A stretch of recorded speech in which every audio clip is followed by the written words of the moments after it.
Okay, the live stream should be starting up soon. Please give it a moment to make sure everything's set on up. Let's see now. Thumbnail. Oh, another 4 subscribers on YouTube. I always love when next time I look at channel, I always suddenly just get not just 1, but 4 more subscribers.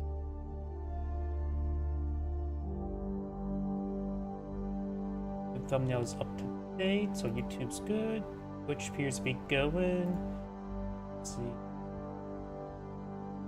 Going. Appears to be going. It is going. Perfect. And now let's see if Rumble's going.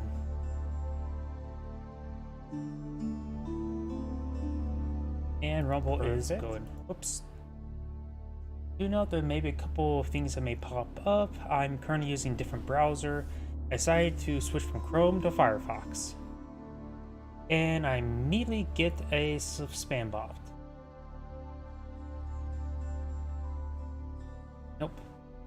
Don't post links to other videos when my live stream. That is a big no. Alright, let me go ahead and looks like everything's good over here. Let me check my other computer.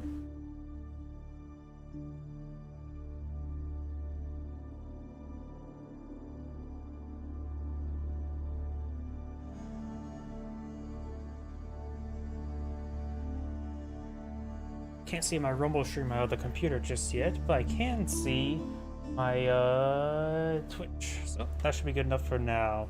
So let's go and get started. Oh, this. Come on now. That's loading. Let me just go ahead and turn on Light Avenue Valley.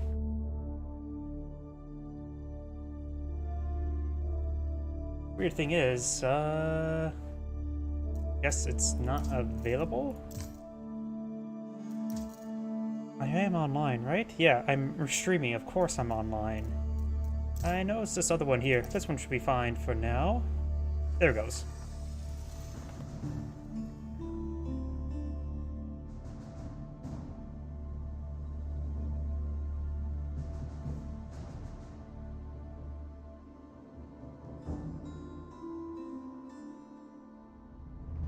Yep, looks like everything should be good to go, I believe. Greetings everyone, Amgrade here with another H-Powers 4 replay. Spawn on bottom left side as the blue Mongols, we have one Puppy Paw. Spawn on right side as the green Chinese, we have Volaja. I have no idea how to pronounce that. Oh, out of the way. Let's see, Mongols versus Chinese. Since I only play Mongols, I know quite well what the Mongols are capable of. Chinese. Didn't have a lot of early light units. Zunchnu can be very effective. Of course, the Mongols have access to Keshik in this patch now. So, a Keshik will be very useful for Zunchnus. If you see Zunchnus, go for Keshiks or Horsemen. Both will be fine. If you go for Horsemen, go for Pierce Armor as additionally. Of course, Spear, Archer, and Crossbows are still a powerful combination for the Chinese. The Chinese also have access to the Supervise ability there to get 20% more drop-off resources. The Chinese have excellent income, while the Mongols have access to no need for housing. No need for housing is a nice benefit.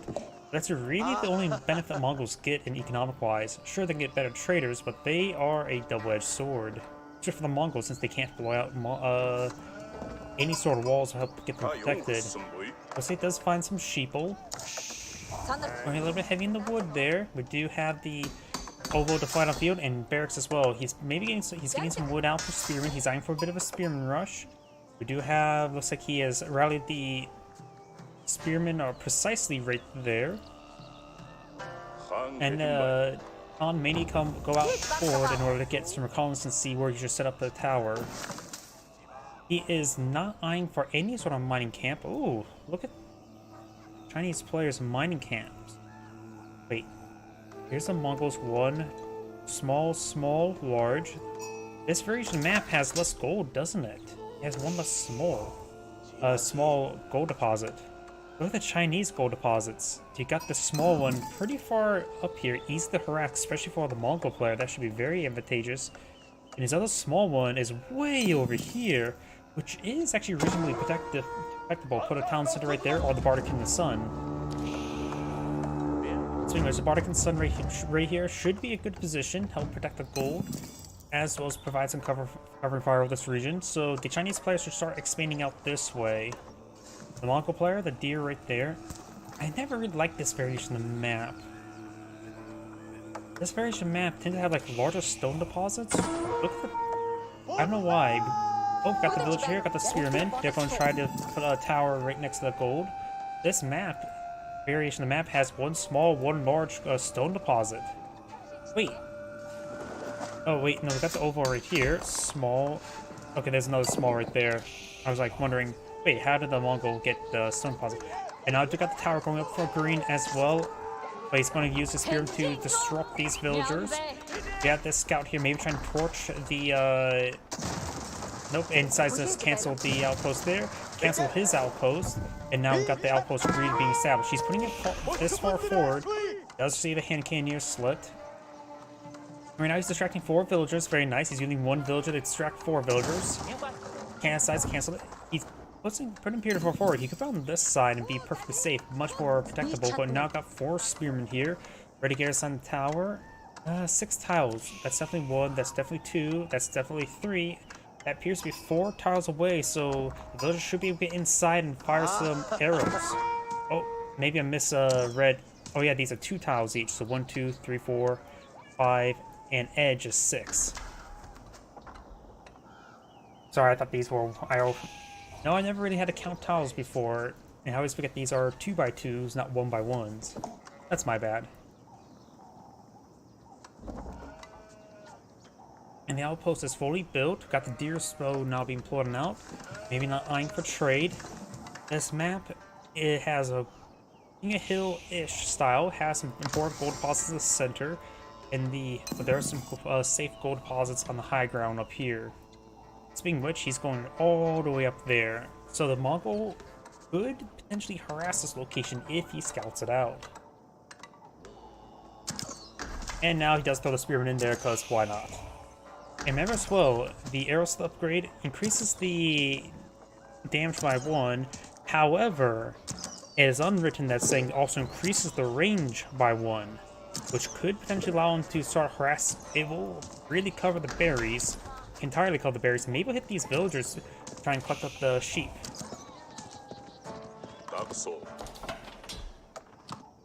We got more spearmen being planted out. He's using all the stone on the spearmen. Need some arrowheads there. And now I've gotten the Imperial Academy going up. Not the Bardic in the Sun, apparently. He's just using 1 villager there, so the Mongol player will get his speedways quicker than his opponent. Cancels the Imperial Academy there. He is now eyeing for the Bardic in the Sun. Has his spearman advancing forward. Does get some damage onto some of these villagers. And now got the deer stones completed. We did see a stable there, so made some Keshiks on the build queue relatively soon. You may want to get out the hardened spearman research. It's cheap, and he has 6 spearman fields, so it will greatly benefit from it. Khan's getting some arrows there onto the villager. Very nice. The age up will increase the damage of the column by 50%. Up to a 2 to a 3. Does pick up a villager there. Very nice. Hand candy does get some damage on in. And does get some more damage onto that. Oh, and saves that villager as well. Does not stop the Bardic Sun. Does not pick off another villager. The Khan could throw the scouting eagle there and try to hunt down that wounded villager. The Khan does have vision of this area, probably barely sees all these villagers. Now we've got the Imperial Academy going on up as well. He has gone for arrow slits there. You can see now the mill's under range. It's a bit questionable whether or not the other units are able to hit. It all depends how the positioning of the fire marker is when it comes to range a lot of stuff. Because the range comes out from the fire markers and not from the center of the unit. That's something important I learned from Computer Heroes 2 and mod making, because I know this engine quite well. We got 2 Keshiks on the field. He invested stone into Keshiks. he's against Chinese, which means hand cannoneer slits put holes in high armored units. Though this outpost will slowly go on down, it does have a lot of pierce armor, so the only thing that arrow research does fighting damage output is just a simple another arrow, as well as to target other nearby units if possible. He's going for a bit of stone here as well. He's eyeing for a second town center, so he's trying to get that stone, or maybe just more hand cannoneer slits. Scout trying to pursue the Khan. The Khan does 3 damage, and the Scout does 11 damage to the Khan, but in sword range. And Cannoneer Slit does connect on the Khan there. With the Deer Stone out, nearby infantry units will have faster movement speed. But of course, without Yalom Network research, the movement speed will just only apply to mounted units, such as the cavalry and traders. And the Scout goes down. The outpost is about ready to set ablaze. Game will soon give him 50-50 resources, which will cost the outpost. It's a partial rebate, nothing too significant. Best rush out the raid bounty improved and make sure it gets 75-75. I've been appreciating this technology a little bit more. Recently, I've been noticing that it can give you quite a bit of income to recuperate your losses. It's nothing much. It's something you should do when you have the fire to go in the aggression. But I find it pairs quite well with battering rams. And one thing you do is put pressure, say, in the front of the base. Both sides are posturing up ready for a big engagement. And then send over some spearmen on both flanks. And then to build some battering rams there. And as you got big engagements going on, whether you win or lose, you send the battering rams along the flank. And they don't, with the improved raid bounty, in order to pay the value of the cost of battering ram, you don't need a whole lot. Batterings cost 250, and raid bounty, when upgraded, granted it is a bit expensive, it does cost a bit of stone, will provide you 150. And sending flanking battering rams can be incredibly powerful, plus tax your opponent.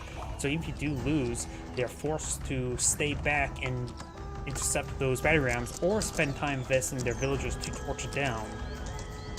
But housing and farms don't last long to battering rams.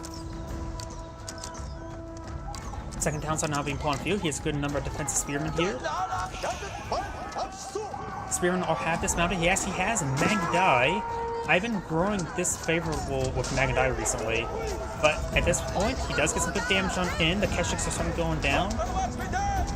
He's good hits there on some of these villagers and on the spearmen. He does lose the Keshiks now. Spearmen getting some good work on in, and does get the town side built. He may want to throw these spearmen inside the garrison for the time being. I've mostly soured on Magadai. They're just, in most situations, they're not good. Step Redoubt not being played. We've got Fast Castle for the Mongol player, and that will allow him to get 50% more gold drop off out of this place. Basically, you can side stack all the gold research if you need to, because I suppose you can always go for both as well, but it is an excellent monument, or not monument, landmark.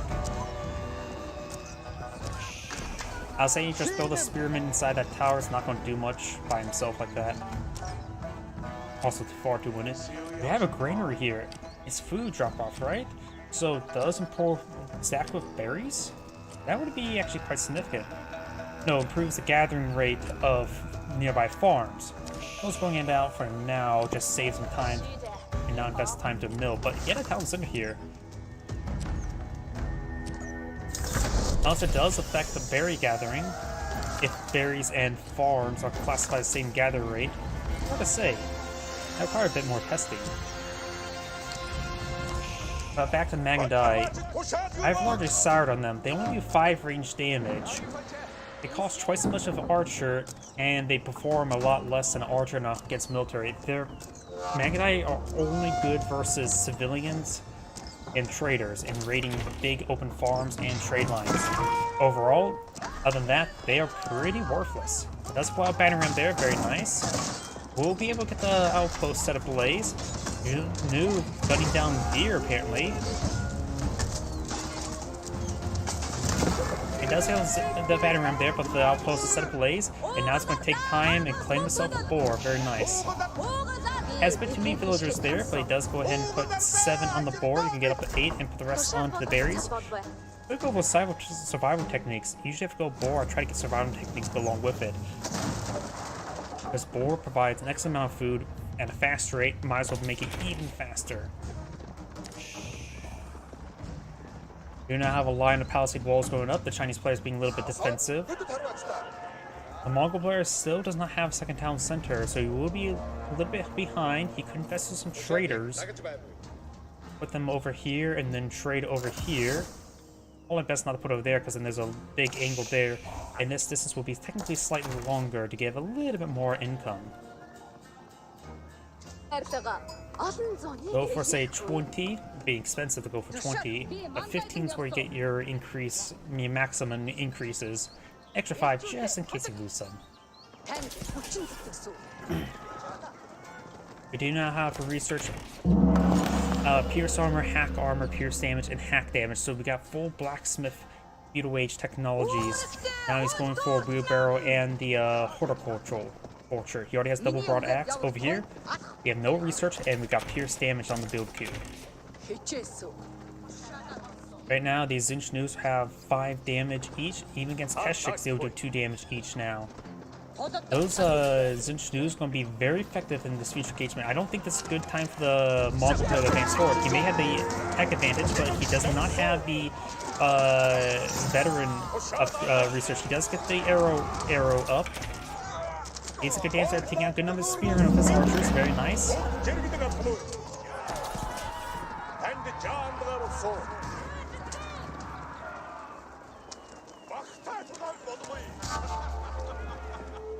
We have the next oval already up. He has not gotten any research onto it just yet. I do believe that most Mongol players do not put enough value into the whistling arrow research. It is incredibly powerful. Able to get 12 seconds of +2/+2 armor is significant. Zinch are doing great work, annihilating most of these ground forces. He does not have pierce armor on Keshik, so they will see a lot of extra damage from the Zinch. Archers need to get some good damage on in. That engagement went on for about 12 seconds there. Imagine that entire engagement where you had +2/+2 armor or +50% reload rate. Zinch do get a lot of damage onto them, but some of these Keshiks want to go on down. Do now have the veteran Keshik research as well as pierce damage being researched as well. He does get pierce armor as well, very good. So now the Keshiks have 4 pierce armor. We still do not see castle age for the Chinese player just yet. The biggest thing when it comes to when you do a fast castle like that is the extra age. Oh, grabbing the relics. Wait, what the hell? 1, 2, 3, 4 relics on this side of the map? This last relic over here is going to be claimed by the Mongol player. Going for fast castle, he needs to get those relics. That will make him, once he gets up in the pure age, he can get tithe farm and get a steady flow of stone, which is very important for the Mongols. Because right now, at castle age, the oval only provides 120 gold per minute, and every single relic could potentially give him an additional 30. So if he gets all 5, that's additional 150 stone per minute, which is a significant amount.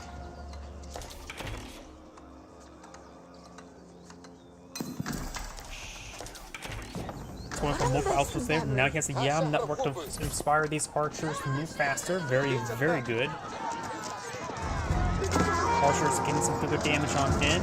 We got Springald upgrade onto this outpost as well. Turning forward, trying to overwhelm the Zinch with the extra armor on the Keshiks is going to be very important. It's saying minimal damage every slice. The Keshiks get 3 health back, so they can potentially nullify a large amount of Zinch damage just by hitting them. Archers push my forward, getting some great damage there. Keshiks, they may be weaker, but they specialize stronger against archers opposed to regular knights, in my opinion, with the extra health regen. Springald gains some hits there on these villagers there, very nice. And now the Chinese front line is broken. He needs to get these villagers inside the town center, get that town center firing up and going. He's losing too many of these villagers over here, not paying attention. Now he's getting some of these villagers inside. Does not He lost a good number of them, that's for sure. So he does have extra villagers. We do have the granary up and going. The Keshiks up and try to stop them. Since Keshiks have 5 armor, the additional damage in town center. Okay, they're up to 7 because the pierce damage research. So he does get 2 pierce armor, so that means town center will do 1 damage each. And he needs to hit these unbuilt farms first, so they actually may not even start being built, so you can't actually see them. Now got the Keshiks now raiding the wood line there, very nice. Got more spearmen. Right now, the Chinese player just needs to eye just more spearmen, either Zinchu and archers. Just standard of pike and shot, minus the shot research, pike and bow. A large number of spearmen have gone down due to the Mongol archers, but right now the Mongol player do needs to fall back. This outpost, I thought was already built there. Must have been still being built. The Spring Golden Place will do some quick damage. He does have battering rams available to build out. He does not have Feudal Age, nor is Isioni close to it. So Mongol player just has to play it safe. I for his advanced technology to leverage more advantage potentially. He's killed off a good number of villagers. And he's going to deny these granaries.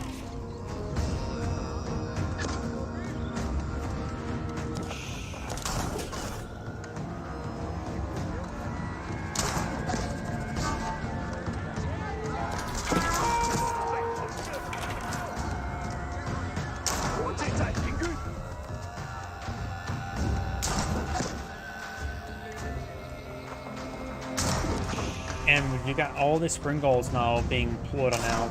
The Mongol player probably has enough gold and he only has 2 of the relics so far. He can get the rest. They're all placed in areas that he controlled, so he should really eye them as soon as he can. Okay, good number of archers and Keshiks in this region.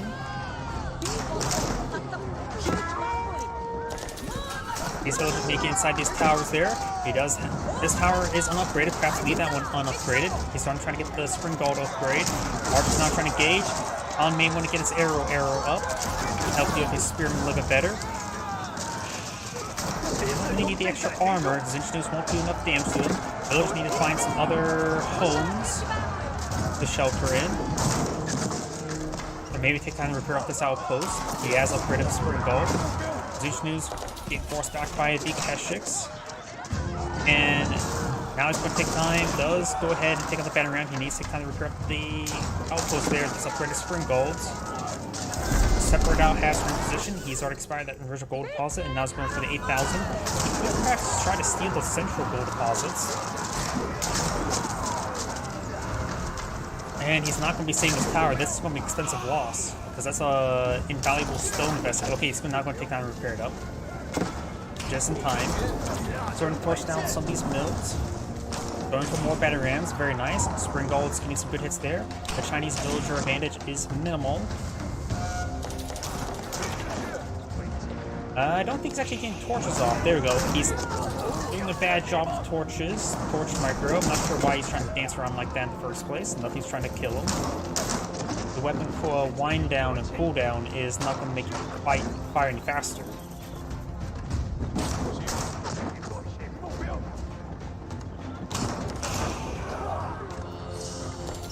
Another relic has been claimed. More spring gold and placements going on up. Battering rams being pushed on forward. Archers does get a spear brace there. The Archer's in a good position there. Spearman trying to advance on forward. Keshik's now trying to overrun the Zinchnews. Most of the spearmen have gone down. This should try either torching these battering rams or repair up the towers that they're getting hit by. And you've got most of these crossbows starting to go on down. Does lose that tower there. And the Chinese front line has been broken. It's down to 1 military unit. And he's trying to get more units at the moment.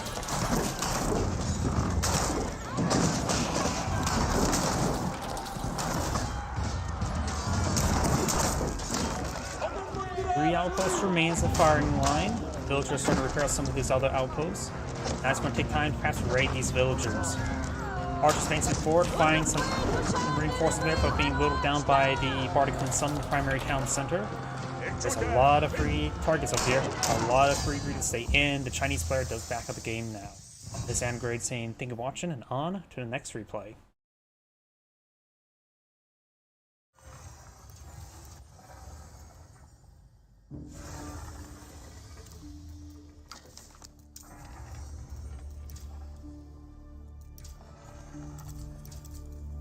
Let's see if this one is working.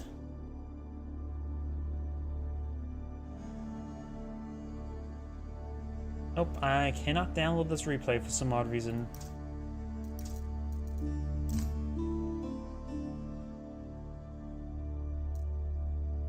Oh, 37 minutes.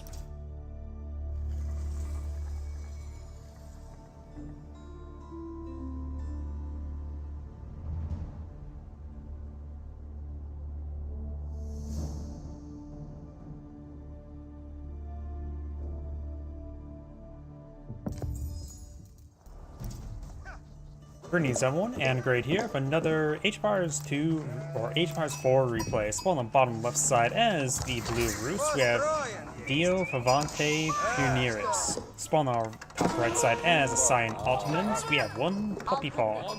As the scouts do find each other, and looks like mutual kills there. He's trying to stop the deer from being claimed, and he did. More scouts being put on the field, and Cyan does get the pick there.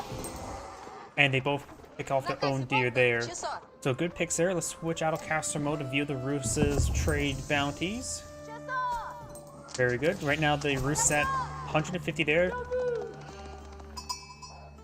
Deer deposit over here has been claimed on up by Cyan. Looks like Cyan deployed out. I think that's actually, yeah, that's from military school Spearman there. And the deer deposit over here has been claimed. In fact, since there's a small one and a large one nearby, probably a good idea to get your second town center right here to claim up all that delicious venison. Spearman advancing on forward. Town center range is right here, so he's probably going to start torching down this hunting cabin. The Spearman itself is quite wounded from fighting some wolves. And now got Blue Spear scouts this region. Does find himself a lot of sheep there. I think he claimed Cyan's sheep that they mutually exchanged there because his scout advanced in that region first. Additional Spearman's now pushing way forward. He may want to take time to Spearman to, or take the scouts to try to shank the villager there. It looks like Blue will go into the next age with only 210 bounty, which means he does not have enough for tier 2, so he may need to get the high trade center. The cabin's almost gone down. It's providing 26 gold per minute, which is enough for half a villager, and now has been set ablaze. And he's out of wood. Does get some wood there. Now he can start repairing up. Does trade that villager there, and the hunting cabin. He's trying to shank the. Does get some good healing there. Pulls back these guys in time. I'll switch out of caster mode. It does save the hunting cabin from going down there. Got 3 Spearmen here. Since the military schools may provide a lot of free aggression like this, it can, well, provide a lot of free aggression. More gold being obtained by the hunting cabin, which is good. Right now, this is his only source of gold, and it will go down. He hasn't spawned out militia either to engage this force. He only has one supply point. The Kremlin is providing some extra wood benefits right there.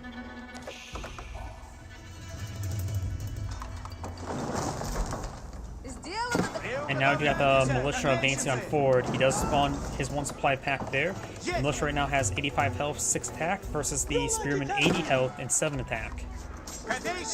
We focus on the wounded Spearman first, which will reduce the damage output of the Spearman by 33%.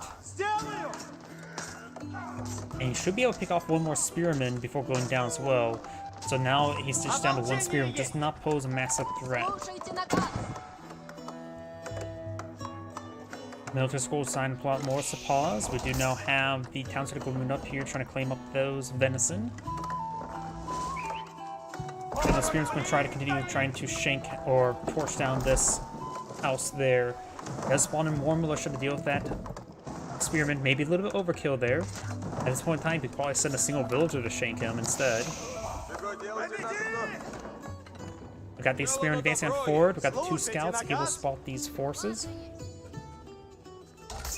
And more villagers going up.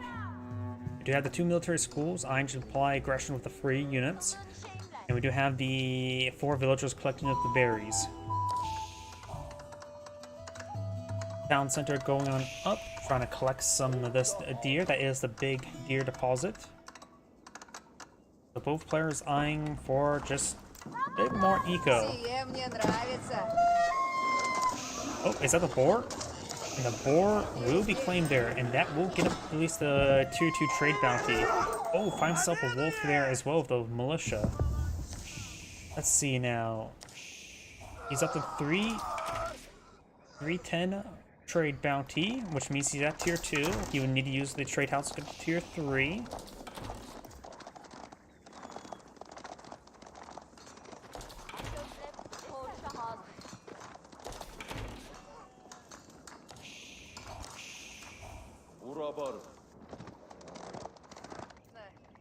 Sapaz and Scout advancing on forward. There's a wooden fortress here. There are 8 villagers nearby as well. If he's quick enough to get on in, he can defend himself. And he's going for the arrow sled as well. Really want to make sure there's good defense. Got to improve fortified palisade walls going up on one flank. It finds himself. Oh, there's actually a couple of wolves in this region. Sign did not take time to clean them up, nor did Blue. Give him a small bit of gold as well as, importantly, more trade bounty.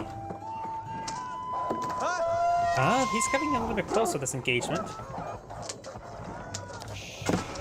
But the scout will win out. More improved fortified palisade walls going up. Got a big army of Sapaz here. And Blue's went for army of archer and knight, a common combination. Early night engaging. There are more than 8 villagers here, so not all of them can get inside that wooden fortress. Going for hunting cabin here as well, with a couple nearby trees. Should have given them a pitiful amount of gold as well. Somebody has to strip off all the bark in the trees for a bit of change.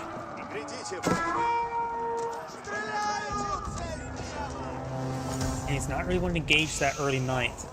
A good combination perhaps to engage this is probably Sapaz, Spearman. Usually the combination I like to go for if my opponent's going for, say, Royal Knight Archers, is to simply go for Keshik Spearmen as the Mongols. In this case, I'll just straight up just go mass Keshiks against all of these Sapaz.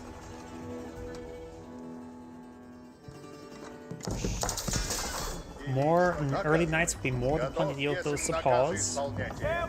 High trade house now being put on field, and that's going to provide an excellent amount of gold. I'm pretty sure if he starts mining up collecting all those trees as well, a high trade house will not lose income. And oh, we already got Castle Age for the Ottoman? I did not see that. Got the Mahin Imperial Army now pulled down the field, getting out some free mangonels. I was going to try to break through some of this improved fortified palisade walls. And there's the high trade house. Can't tell how much gold to make at the moment. It should be close to, based on that positioning, probably, there we go. It is at 119, which is an excellent amount. Plus all that deer to give him some more food and a bit of extra gold.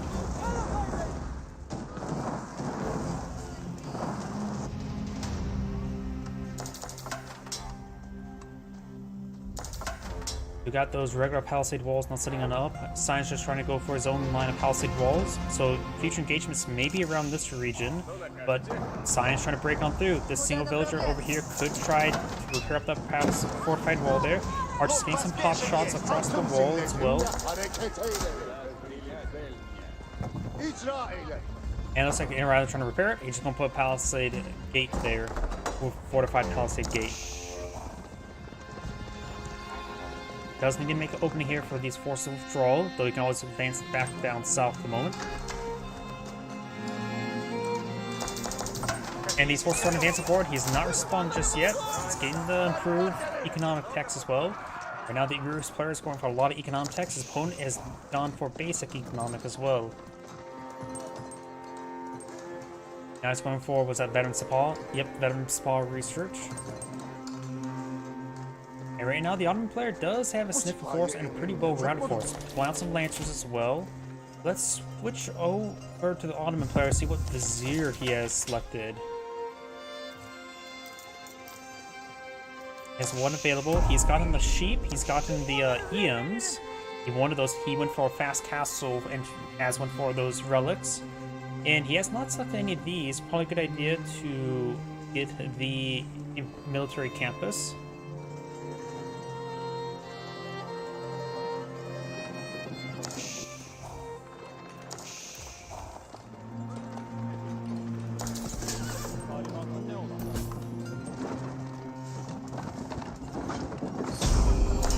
Ottoman's going for a nice, well-rounded army, though there's a lot of horse, Sepoys and lancers. Bruce Blair will need to get out a lot of spearmen, which he does have. He has 18 spearmen out in the field. He's going to be trying to hunt down Sepoys. Some of these Sepoys are starting to get opening their eyes out. We got 20 villagers here. Not all of them get inside the wooden fortress. His primary arrow does 10 damage, and does find some good there, taking out the Sepoy. These villagers here may get hit. Nope, he's not pursuing them. We just got a big scout going on. And now the early knights does force back those units, or they actually, yeah, they're still early knights. Wait, that's age 4. We got the age 4 landmark on the field before we even see the regular knight upgrade, the standard knight upgrade. Bruce Blair is going for fast imperial. We got a very powerful force now advancing forward, a very high quality force. Yeah, these villagers potentially get receiving hits. Hunting cabins right now providing 8 gold per minute.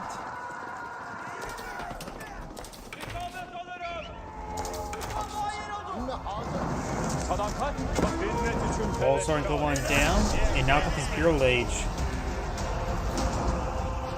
He's going, I think he's going to go for a fast Streltsy, but Streltsy, yeah, he has 10 Streltsy on the build queue.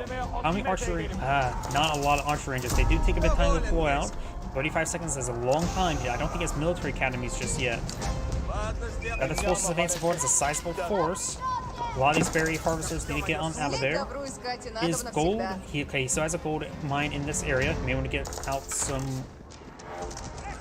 a wooden fortress next to it. Now Council is going to receive some fire there. There's been no spearman, but this Mangonel does pose a massive threat. Maybe Council should start hitting that Mangonel. And we do got the Rage Armor active on the Metro as well.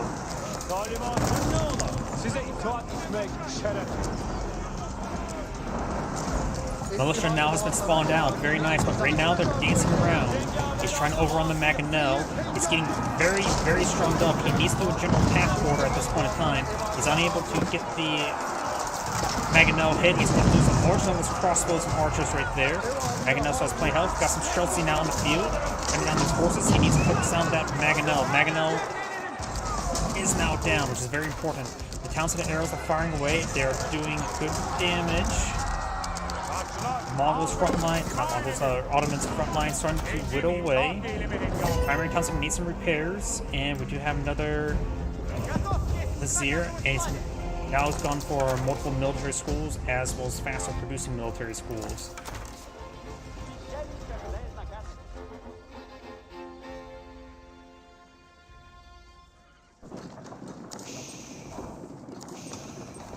Science trying to back off, trying to regroup his forces. Remember, the Bruce Blair is in Imperial Age. He can start bringing some high-valued units, such as those Streltsy. Got some siege workshops going up, very nice. Blue needs to start eyeing the bash through this region, and maybe want to start securing up the central gold as well, because that's going to be hotly contested. Science going to take time to clean up that central gold. He does have outposts here for spotting, as well as some defensive units. Close in range, perfect for holding the palisade wall there. Lancers trying to poke their way through. Most of the militia just fell over, or those are archer bodies. I think that was militia. Starting to clean up the rest of the sheep there. Town center still needs a bit of repairs. I would say just send one guy to repair it up. We got the Mangonel range being point of view. Streltsy annihilate that Lancers, showing Janissaries how it's done.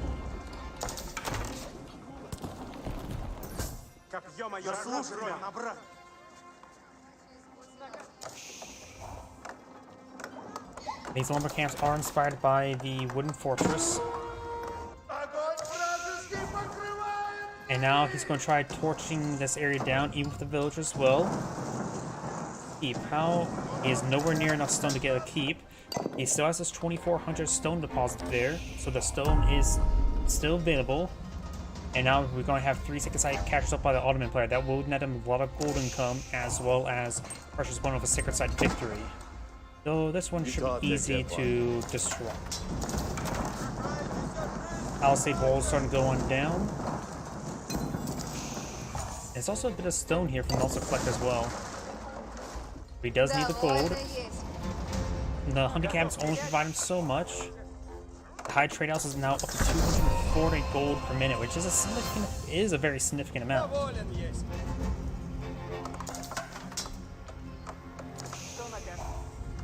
And now we do have a line of stone walls going up. He's trying to secure up this flank that could help lock down this area, Sacred Site, to help him get a steady tithe of gold. And okay, he torched it and then run to this other gold mine. Okay. Both players just massing units. 51 to 53. Let's see. 25 Streltsy. They're good at versus everything. They have to put holes in everything. Once you get a large number of Streltsy, you're going to need Mangonels to deal with. There's only one Mangonel on the field. We got a good number of Spearmen to prevent Horsemen or Sepoys overrunning them. He doesn't actually have... Actually, look at the Ottoman force. It's actually pretty low quality. That's a lot of archers. The archers, the Streltsy, sure, the archers outrange the Streltsy, but the Streltsy will put big holes in everything. Now I've got the Imperial Aid. It is the Istanbul Observatory. I cannot speak today, can I? I'm familiar with this one. Access University improves the influence by the University in Blacksmiths up to 60%, so you get more free units. So now,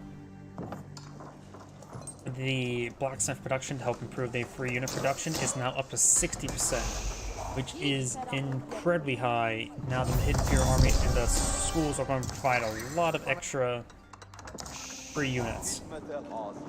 Let's take a look at some stuff. I know that he still can get 4 out of 5 built. There's the other 2 military schools. You can get another one over here.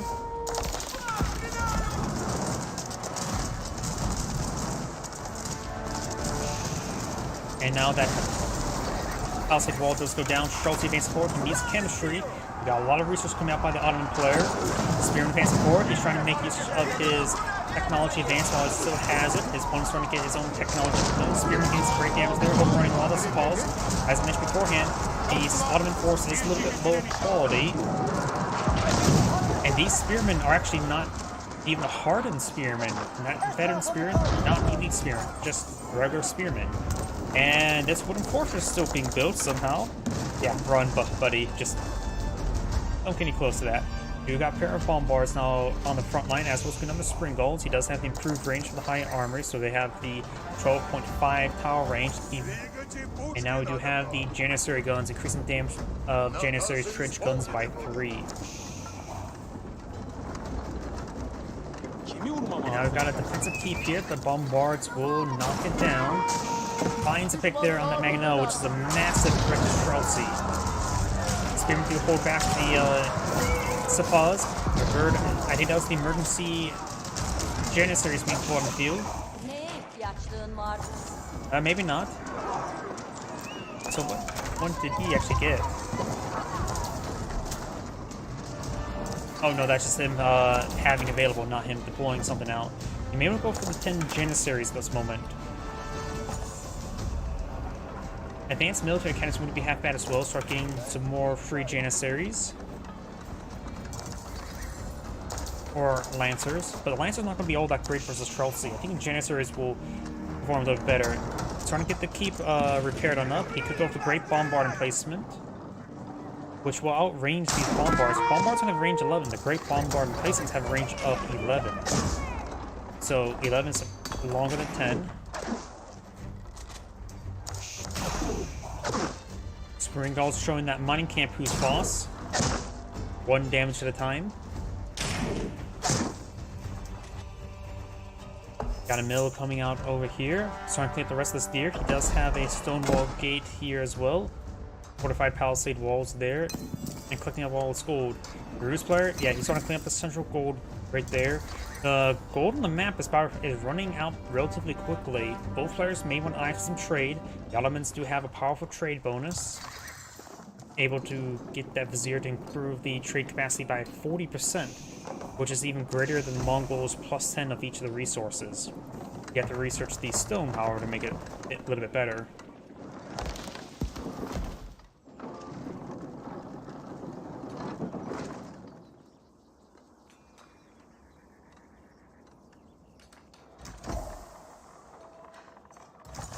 You got biology not being researched, very nice.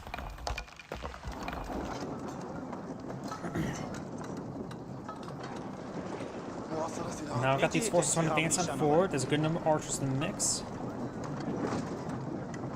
The Rus Keep is going to be very useful to help lock down this region. The Rus player is not a pop cap, although the Ottoman player is a pop cap. In fact, this military size zone 28. Siege weapons don't exactly count as a military population, and they do cost more than one. But still, that's not a lot. Spearmen advance forward, bombards do find a hit there. A pair of Mangonels advance forward, which actually is very good. Gets some deadly hits on those archers there. The Rus front lines starting to fall apart. All the archers are now down. Mangonels find some great hits there, taking out those archers, that archer group. But the Rus player needs more front line. He needs more, well, get some archers, maybe not necessarily spearmen, but man-at-arms wouldn't be half bad. Man-at-arms would do reasonably well versus Sepoys as well, but a handful of crossbowmen here. Only 6 though. The siege weapons, there's a lot of siege weapons, isn't there?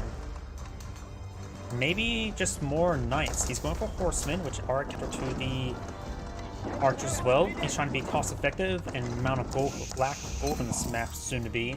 That would make sense.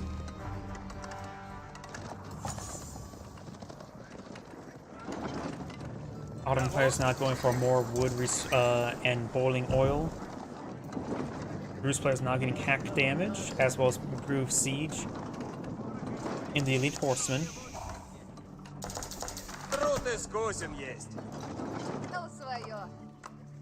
High Trade House right now is providing 314 gold per minute. He must reach his tier 3 now.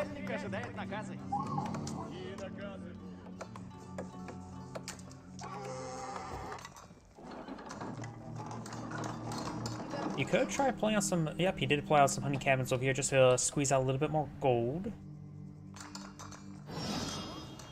Something got canceled there. Not sure what, though. Since we had the Ottoman player technically selected, I believe that was him deleting something. Always going to free up space for this mill. Let's see now.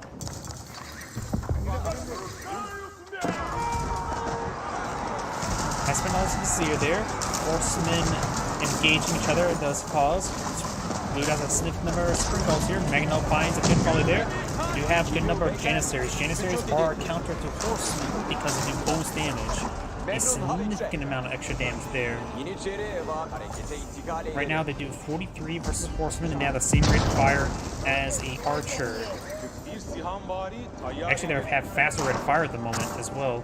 Ooh, bombards going down. That can't be losing these bombards like this. Ooh, that's a big loss losing those bombards. You got 2 outposts here. He could upgrade them spring guards. And now got the 6th site now being captured with blue. That'll help him with some gold income. The Ottomans been maintaining 2 sacred sites for quite some time. We got some extra palisade walls going up. You probably could send over a warrior monk over there. There's a lot of shrubbery here, and the Ottoman player does have an outpost here. But probably can't spot this far, so he could actually set up an ambush in the shrubbery there, like put his Mangonels in that region.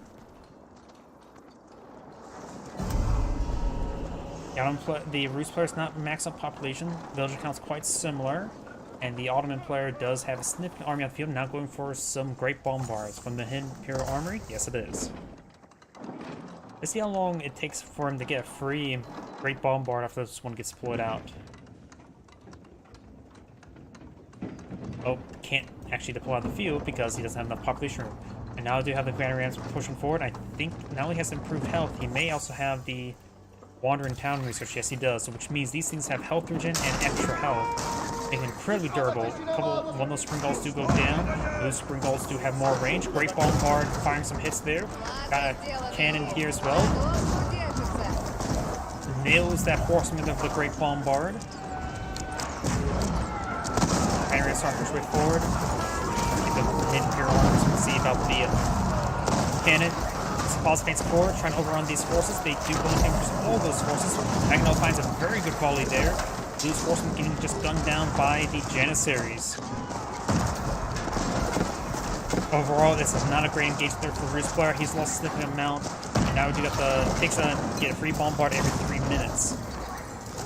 Springall's making overrun by the Sepoz now. He needs more spearmen, honestly. He does have a good number of archers here. Janissaries now being mixed on in. He does have improved hexing as well. Horsemen starting to get gunned on down. More banner rounds pushing forward. Now the militia charging up forward as well. Able to take out the Sepoz there with the aid of the militia. He still has 14 militia on the field. Marshals also being put on the field. Janissaries not being picked off one at a time. Metro's also going down. Janissaries do only have 3.5 tower range, which is lower than the right Streltsy range, which is 4.5. I can select on one of them. Or just 4.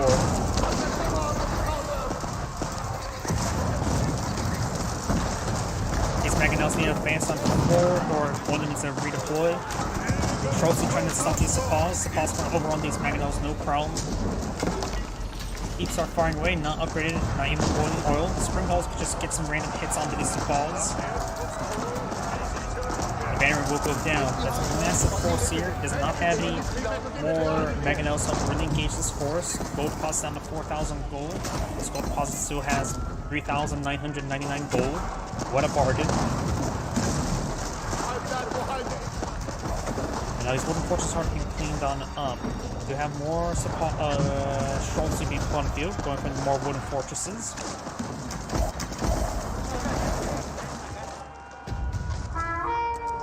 And now you see some men-at-arms being put on the field. They do have some armor, but the Janissaries do hit hard.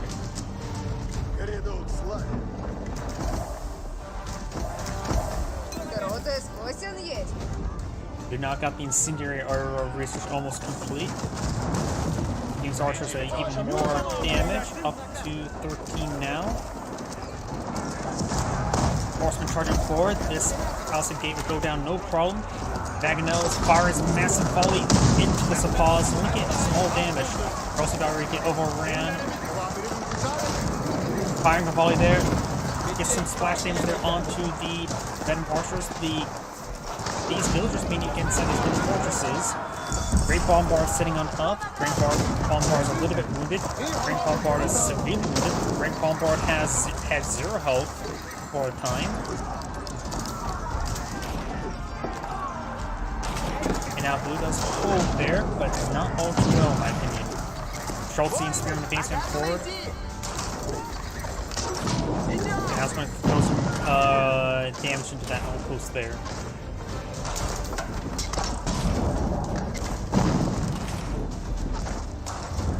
Got a good number of banner rams here, which could draw some fire. Another great bombard deployed on the field.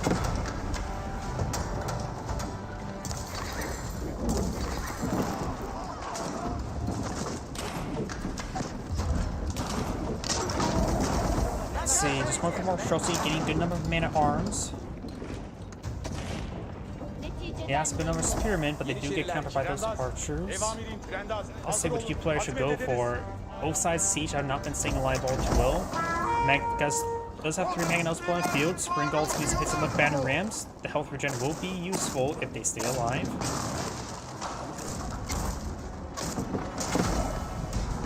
More wooden forces going on up. Sepoz trying to advance on forward. Some of these banner rams have gone down. Sepoz to avoid the Mangonels. Streltsy, man-at-arms, and spearmen advance forward. Heavy infantry force. Some good hits there.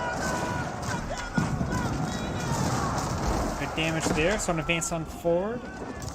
Maybe the Rus should get out some horse archers. Horse archers are underrated in my opinion. They don't cost gold either, so they'd be a good alternative to the Streltsy if he runs out of gold. Speaking of which, these Streltsy are almost down. Oh, so wounded. Mangonels, Springballs advance forward. Mangonels fires a volley there, trying to hit that big juice infantry force there. Banner rams, before good instantly with archers with Janissaries. The Blues front lines trying to disintegrate. Streltsy face forward, has great damage there. Mangonels getting some good hits there.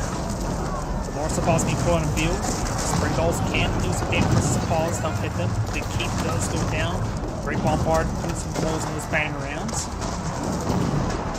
Now Blue's Siege Force is starting to get overran. He has 30 idle villagers somewhere as well, which is actually a significant amount. He just ate up. He's out of gold. He only has passive gold generation. I think he should start invest what gold he has into any of the horse archer research and start deploying on horse archers. He can't maintain Streltsy income. Gallop does give horse archers good range as +2 range, which also makes it very, very good in dealing with, say, Janissarian archers, since they would be able to outrange them. So Paws now pushing me forward. There was a breach created by these battering rams. Let's get these villages inside the town center in the Wooden Fortress. Wooden Fortress is unupgraded. Paws have 7 armor. They withstand quite a bit. Great Bombard advance forward. Blue's force withdrawal from this region. He has good damage there. He does have a decent stockpile of wood, but that is something that can be easily consumed in a moment.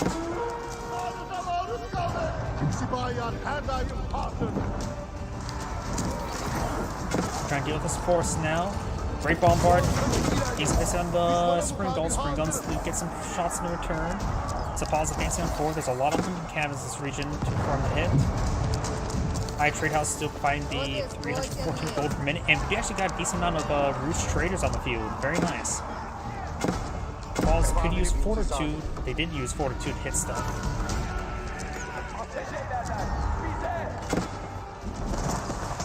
And now the Ottoman players are starting to advance forward in this region. Spearmen forced to withdraw from this region. So Paws trying to hit more of these traders, find an opening there. Roost battering rams will just find an opening, engage. And now I've got some good damage on these Paws over here. These Paws are getting multiple kills there on these traders. Big loss for the Roost player. Keep does go down to Great Bombards. A lot of the Roost forces are going to go down there, especially for the Great Bombards, but a lot of the Ottoman forces are going down as well. Spring Gulls advancing forward. Battering rams are just aiding them forward to draw fire. At this point in time, they're not useful. Great Bombard's not getting hit by these Spring Gulls. These Paws are still moving around. This does create a lot of population space for the Roost player, but he does not have the reserve to mass-produce forces. Also getting some good damage. Those dudes that keep there that may have been cancelled, I'm not so sure. Nope, may have been destroyed. There's a Great Bombard there. Archers are going to field, but they're going to get knotted by the Great Bombards, and now the Roost player does surrender. This is Andgrade saying, thank you for watching. On to the next replay. And before I start my next replay, I do need to use the restroom. I'll be right back.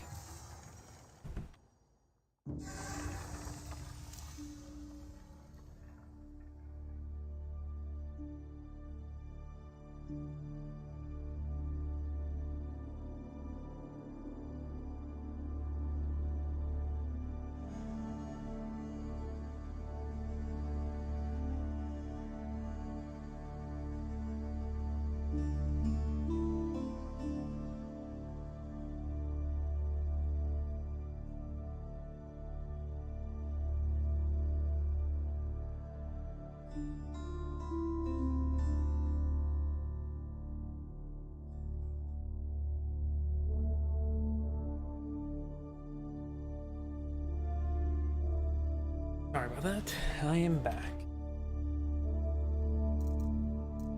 Let's see now. Is there any more replays by this player? Let's see, that was the pit, so let's go down. 20 minutes, maybe. 16 minutes. 13 minutes. Oops. Still 13 minutes. 22 minutes, maybe. 20 minutes. Ah, here we go, 32 minutes. This should do fine.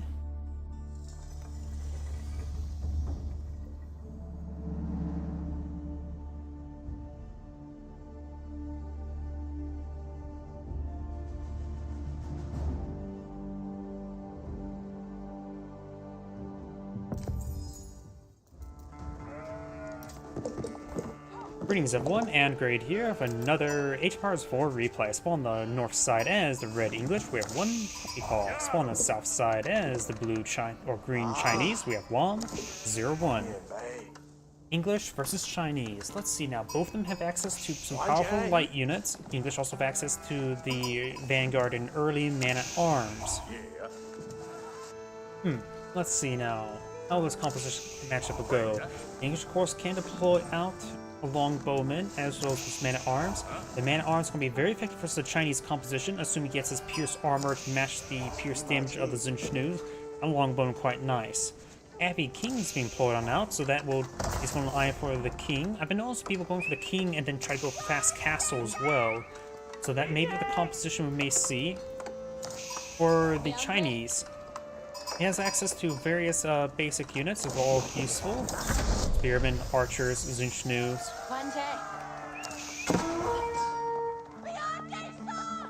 So let's see, we do have the king on the build queue, and now we've got the king now on the field. Let's see now, this is the sheep being collected right there. The deer deposit is right here. And the king is actually going to take time to slice up these deer in a very, very far spread there. Causing, and does get very far there, trying to deny the deer usage by keeping them all spread out like that. He's going, can't spend too much time there. The king is a valid, powerful unit. Horsemen now being pulled on out, trying to overwhelm the king, or just trying to counter-attack in general. Horsemen are far inferior to the king, but the king is by himself. You can't rely on his scout buddy.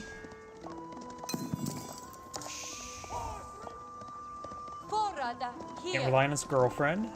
And now we do have the king. Does get a charge attack there, gains some significant damage on both of these horsemen. Currently has no other units deployed on the field, and nor any other military structures. Not collecting any more gold at the moment. And the king's gonna be aggressively defensive tool, looks like. And can always just pull back at some health regen. Scout push forward. The scout may just want to start shanking green scouts. It does do bonus damage.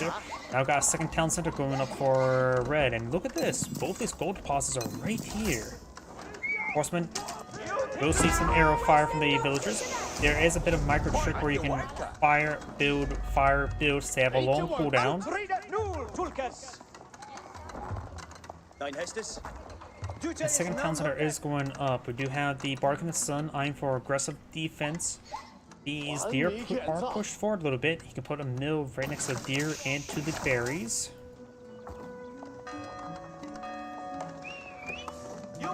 When this horseman's oh so wounded. We got the mill way over here. And starting to claim up some of these deer, able to force a good number of them into the towards the mill there. Very nice. He's going with the mill now deployed. He can grind these deer up to a nice thin red paste. Played a bit too much Fallout New Vegas, I think. For those who not know what I'm talking about, there's a very powerful perk you can get in Fallout New Vegas called Them Good Eats. It's based off the survival trait. It gives you powerful healing items that are better than stim packs from every single enemy.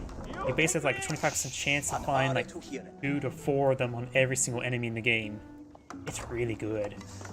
They're also pretty lightweight, and they can be sold for a decent profit if you get too many. King now receiving quite a bit of damage there. He can heal himself. The king right now is moving at 1.69 tiles per second, as opposed to these horsemen 1.88. Did force a lot of these horsemen are quite wooden. The king could pick off his pursuers one by one, but he's falling back. Yeah, the king does have a health regen aura, and the king will heal himself up as well, so he's going to get some good health regen there and soon be able to redeploy. The English player is now going for some horsemen. Let's see. All from one stable, though. And now the Chinese player is eyeing for his second town center. He knows his opponent's gone for the second town center. You can only delay for so long if you can't kill off your opponent's villagers. And he also is pulling out some mill farms here as well. Right now, the farms do have plus 20% gathering rate. So the base gathering rate of food is 0.75. Deer is what, 0.8? And so thus the plus 20% gathering rate right now is superior to deer. So right now, farms are better than deer. They just simply cost wood investment. Now I do have the horseman, knight, and scout advance forward. We got a single spear boy here, and does not get a spear bracelet on the king. The king does get a charge attack onto him. Slit trench or slit hand cannoneer slit does get a good shot there. Horseman does take out an exotic doggo. Gotta be careful with these spearmen. He's trying to get a good number of them out on the field. And now he also sees English horsemen. He maybe have to worry about knights as well. Spearman does get picked off there. Hand cannoneer slit does get some shots there. But pulled back this force, and it will be healed up by the king. Takes out Spearman there. Very, very nice. And now the scout is going to be healed up by the king's aura, and soon the horseman, the king himself. Green's now eyeing for a line of palisade walls there. He definitely has this area spotted. He may lose some of these villagers there, but Green's horsemen advance forward because these are very, very wounded. 7 health is not... Oh, that's... was more than 0 as he is now. Though both those wounded horsemen have been picked on off, so now this defensive force is far less scary. They just want to pull back to the Abbey of Kings to get some more healing. At this point in time, what landmark will the English go for? The game is in his court. He's almost has enough for our age up. Go for King's Palace to get more villagers. Also fits the name of King. Or he can go for the White Tower for aggressively defend and put out a bit more aggressive location, perhaps trying to secure up this gold deposit. It also gives them access to production structure. And he is going for the King's Palace, so relying for more villagers. Very nice. Got some more economic text being researched. More reasons to go for farms rather than for deer. Though he may have survival techniques to research, that does not get showed up here. I really wish they would make some slight adjustments into the UI browser up here to get some more research.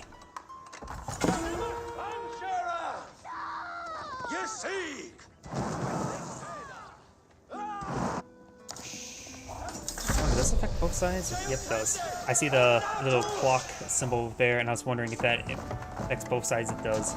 It would be nice if we can independently select these as well.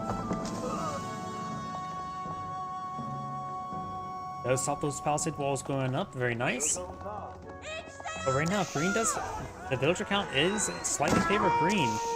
I don't think red has been maintaining his villager production all too well. Well enough, at least. King's Palace now deployed on the field, so he now has access to 3 sources of villager production.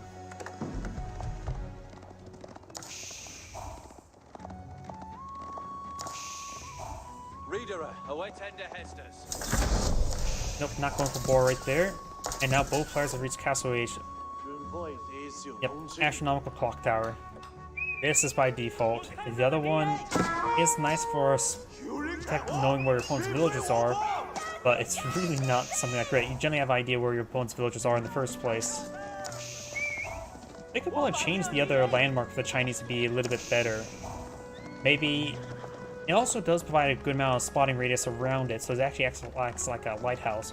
Or maybe trying to reveal all villagers on the map, maybe it could be a global cast, like a global scouting falcon. Target anywhere on the map just to scout a region. That could be really powerful. They should do that. Let's pick up the horseman there.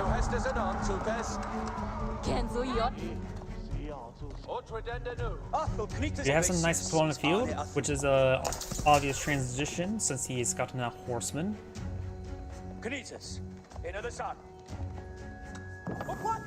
Red's going for some palisade walls over here just to make sure it's nice and secure.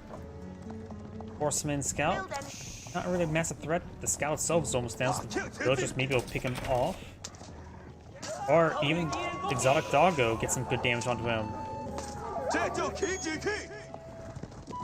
Nice. Do get spotted there by that green scout, which is actually very important. You may have saw the wolf there being killed off as well. Since the wolf went neutral, you will see its movements. I had times. Oh, there's an opening there. Unbuilt wall as well. I've had times where somebody was going for boar. I see it, and I had my Kashyyyks nearby to hit them.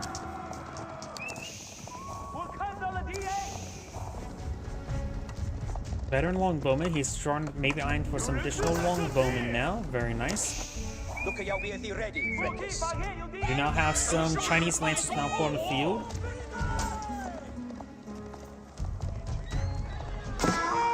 And the king does get a charge attack there, so does some of these knights. That lancer be picked off. That's a nice little pick there. We do have a priest being pulled out by the English. Is a priest or monk for the English? It is still a monk. Horseman does go down there. Is this considered a monastery or church? Monastery. Ready for Hestus. That's the spearman pulled on the field. Lancer as well. Ooh, and got a nice spear brace there, stunning one of the horsemen. And some of the relics are being picked up by the English now. Over here, the knights being forced on back.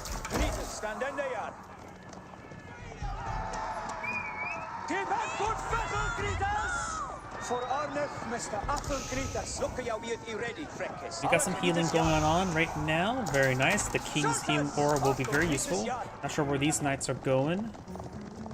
Overall, the game is still very much in the English's hand. Got some spearmen here. Villagers now being passed on these berries. And we'll go ahead and find some of these villagers right there. And does not pick off that villager and will back off before the spearmen poke their eyes out.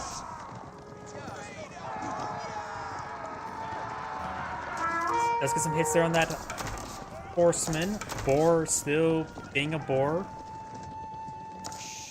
Now I do have some long bowmen being pulled on the field, which they do bonus damage versus these spearmen.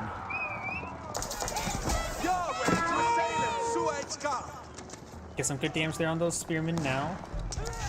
And picks off one horseman there. Very nice.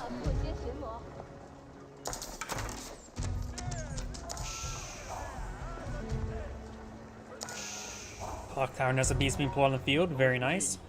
So he probably doesn't have vision in that area, though maybe the Ark of Sunday was spotted. Does it count as an outpost or as a keep? Let's see. It must act like an outpost if it can spot there. Keeps can't see it past the tree line, but outposts can, so I was wondering if the Bardic Sun acts like that. Outsguard may pick up a horseman there and does not, and the king may will heal him up. More berries being collected, outposts going up, which will give him a network of castles.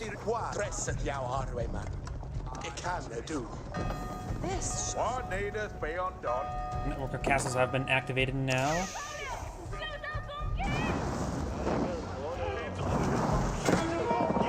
Okay, of course, the advancing forward. We have now the Nest Bees firing some shots there. And now the spearmen going to try to intercept these forces, and we'll get a great spear brace there, wiping out that wounded horseman. Both horsemen have gone down. The knights and the king will need to fall back. Can't have a bit of regicide. And there's a Berkshire castle. The network castles do extend farther than or shorter than the Berkshire castle's range. Trying to overrun these forces, able to get some great hits on the Clock Tower Nest of Bees, takes out one of them. There's not a lot of spear in this region. The knights could finish them all off as well. There's still a number of crossbow as well. Maybe picking up this entire force will be very useful. Just picking up these crossbow will be very handy. These knights need to fall back. There's too many spearmen right there poking out their eyes.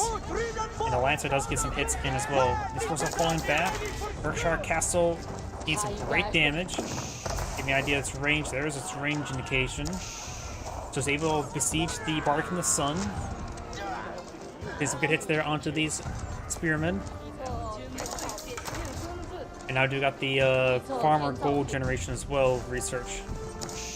Has a good number of farms deployed on the field.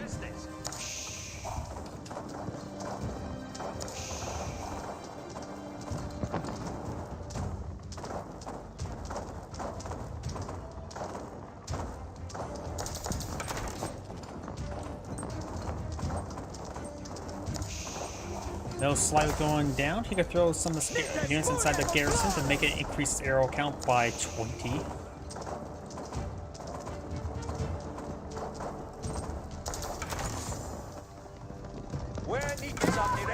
Nice trying to break on through, but the palisade wall has been repaired, and now Red's going for boar as well. Does lose a villager though. Need to pull out Mill as well. You got a English bombard now pulled on the field. Nailing the Bardic in the Sun. And now it's going for the Mill. Ready to mill that pour into a thin red paste. Getting some good damage there on those knights. And over here do have more hits. We got armor clad or ironclad. It is armor clad. I don't know why I keep on calling it ironclad. Pretty much the same difference. Ooh, and these knights been misrallying a lot of them down there. We'll run by the Bardic and Sun. Bardic and Sun will get hand cannoneer slip onto them, and they'll onto this force. You have another Spring Ball being plunked here. Clock Tower Spring Ball. Clock down Nessa Bees and Spring Ball in this region. Does get some good shots there, but does save the Nessa Bees. Yes, he does. Bardic and the Sun does go down. The house goes down, and the mill goes down, but the king gets killed. Bit of regicide going on. The king went down right there.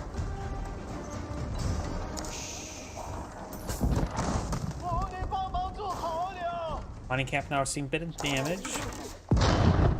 Bombard takes out the mining camp. Only 200 stone remains. And we got this outpost going up, but we'll spot these knights pushing on top of them. We got the elite knight research. Now we got these elite longbowmen advance forward. Got another spring pulse here. SCBs fires some damage there. Bombard firing away against the astronomical clock tower. Cannoneers not being pulled out by the English. Very nice. And these knights will get overwhelmed by the spearmen. Crossbowmen advancing forward. Some men-at-arms being pulled on the field. Of course, they will be knighted by the crossbowmen. Clock tower and SCB, so it's going to repair it on up. Does fall back now. The Berkshire Castle still provides a massive presence right there. Got a good number of spring golds here. The all clock tower variant. Front outpost, very nice. And green has claimed up a sacred site. Right now, red has claimed 2 relics, green has claimed 2 relics, and we've got another relic being carried by red.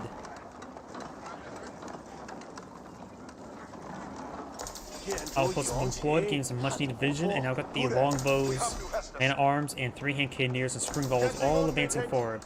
Clock tower Nessa Beast is deployed, facing a bit of wrong angle, so we'll have a bit of traverse time set on up. Man-at-arms seeing some spring gold hits there. Does pull back this force.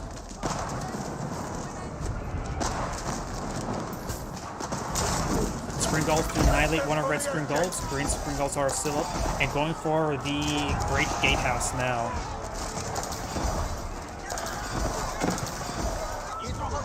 Crossbows get some damage there. Nessa Beast gets a good volume of longbow, good damage onto them. Great Gatehouse will be a powerful defensive placement against this advance. Clock tower Nessa Beast receives a bit of damage. Good damage on this force, and now the Great Gatehouse is complete.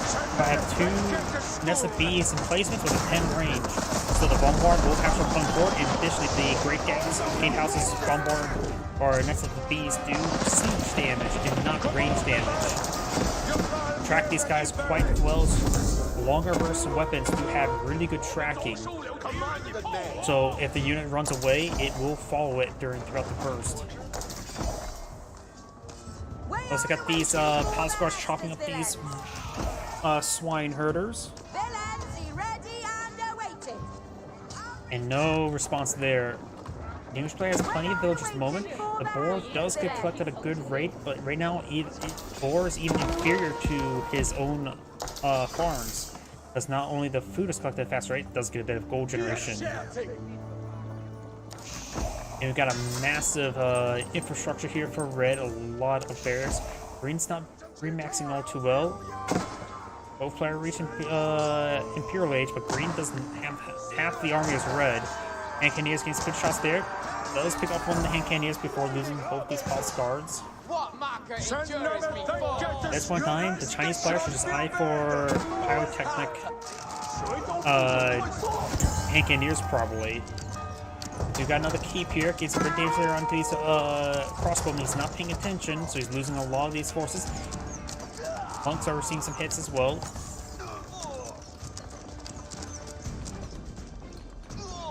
And both the monks do go down. Trackers, your Hestes are here. Siege workshop going up. We do see a bombard being put on field. A clock tower bombard. I never see anybody go for additional barrows. That's pretty expensive research for one additional burst for the nest of bees.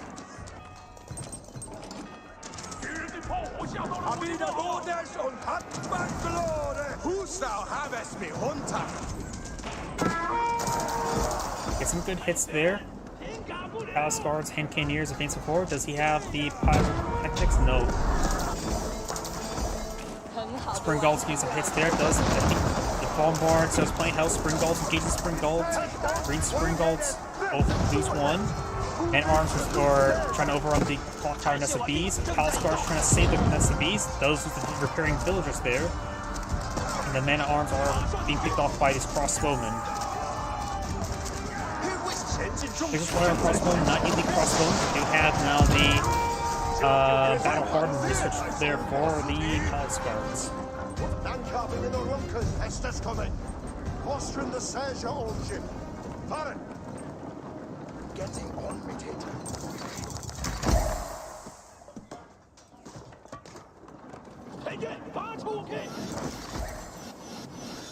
I just heard a lot of deletion there. I'm not sure from what. Green's eyeing for a keep here. It's in range of Red's keep. Got this force advance forward. Nothing that can stop a keep if it's fully built. Howdy. Crossbowmen and Palace Guards receiving fire there. Bombard and Banner Ram are receiving some fire there. May want to get these guys to safe from this clock tower bombard. Great Gatehouse finds some good arrows there on those men-at-arms. Good back line there. Palace Guards engaged by the horsemen. And does have been on the crossbowmen, but right now the horsemen are counter the crossbowmen. Villagers are now trying to collect up this gold there. A little bit too close to comfort. I will take a look at it on Wednesday. If you wanted to send me a link through Twitch, that will be more than fine. And I can take a look at it a little bit later. Today is Age of Empires 4 day. Palace Guards are seeing some fire there. Crossbowmen's getting some good hits. The Palace Guards are starting going down. The Berkshire Castle is a good defensive hard point. You need trebuchets to take it on. So Bannerman's not that bad, but those said seeing a lot of fire.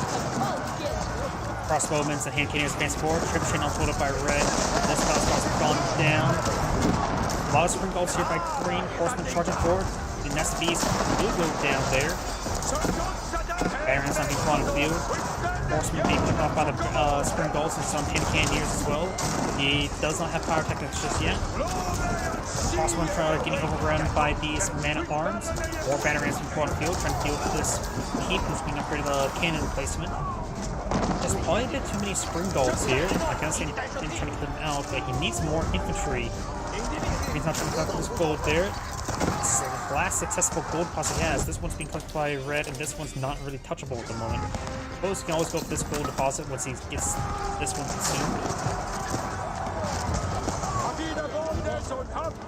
Hand Cannoneers, Palace Guards, and Crossbowmen are falling back.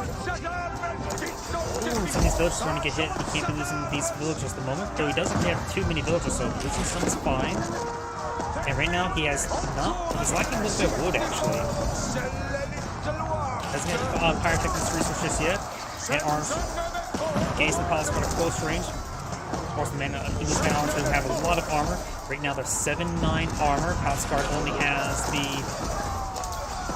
5-6 armor.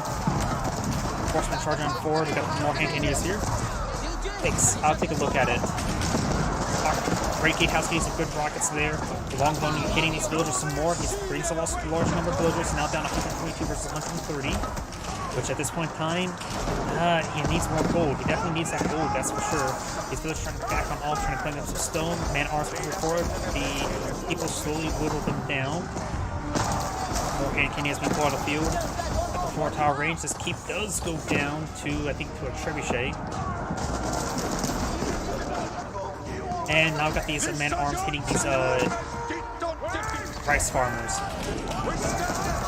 Need some good hits there. More hand cannoneers being pulled out of the field. Put some good rolls into those Man arms, he does have the chemistry resource of these hand cannons for 47 damage or 42 damage, which is significant.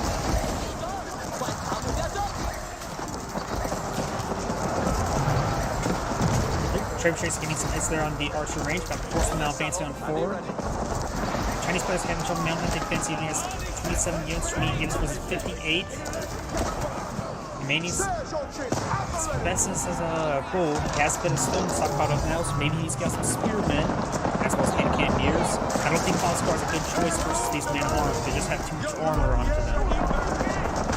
Great Gatehouse gets good damage there on these man arms, protecting his siege works. Now got these horsemen advancing around, and he's been losing these bombards there. Villagers trying to repress the bombard now, and does lose the bombard there. These villagers thinking it's a keep.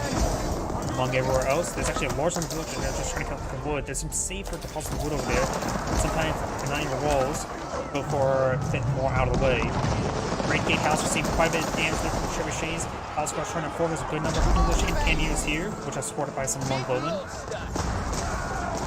Falscar's charging forward. He does not have access to the way to get some extra help from the gen attack speed as they start losing these Falscars.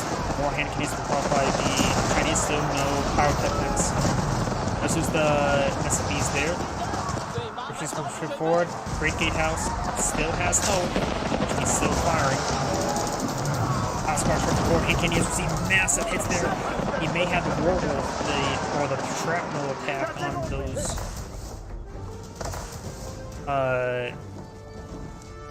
What's it called? Trebuchets, and I think he does have the AoE damage. I'm not sure. It's at Siege Workshop or Castle Tech. Now I got the English villagers trying to stop the Chinese villagers. And I think the English villagers will be successful. The Chinese player will lose a large number of the villagers there. He does have a good amount of granaries back here, which is very good. Has plenty of food income, just lacking gold. Good volley there from the Great Gatehouse. That's the only thing that's keeping his front line intact, or his back line intact, really.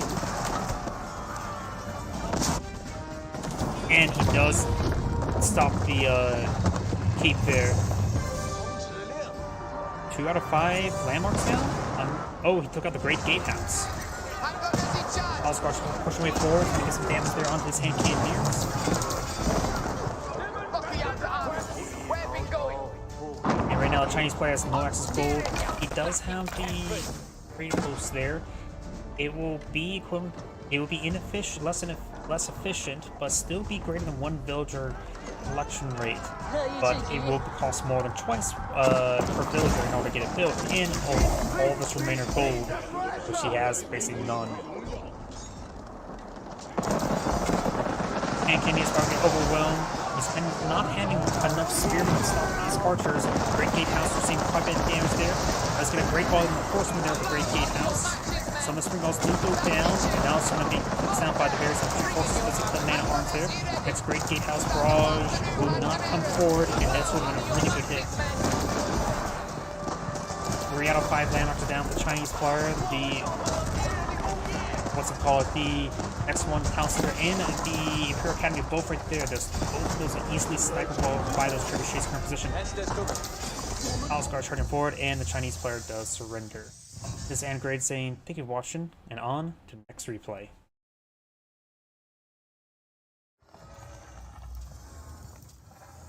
I think I casted 3 replays in a row with him. Let's find another player now.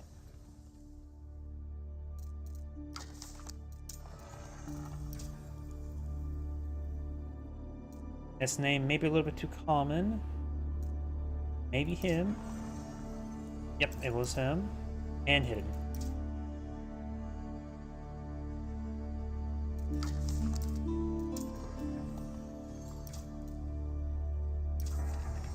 There's so many variations of this name. This name's not really that common. Let's see, do you have some recent games? So let's take a look. 12 minutes. 11 minutes. 1 hour, 2 minutes, 24 seconds. Let's do it. And before I forget, I'm going to open that replay that he sent me and favorite it.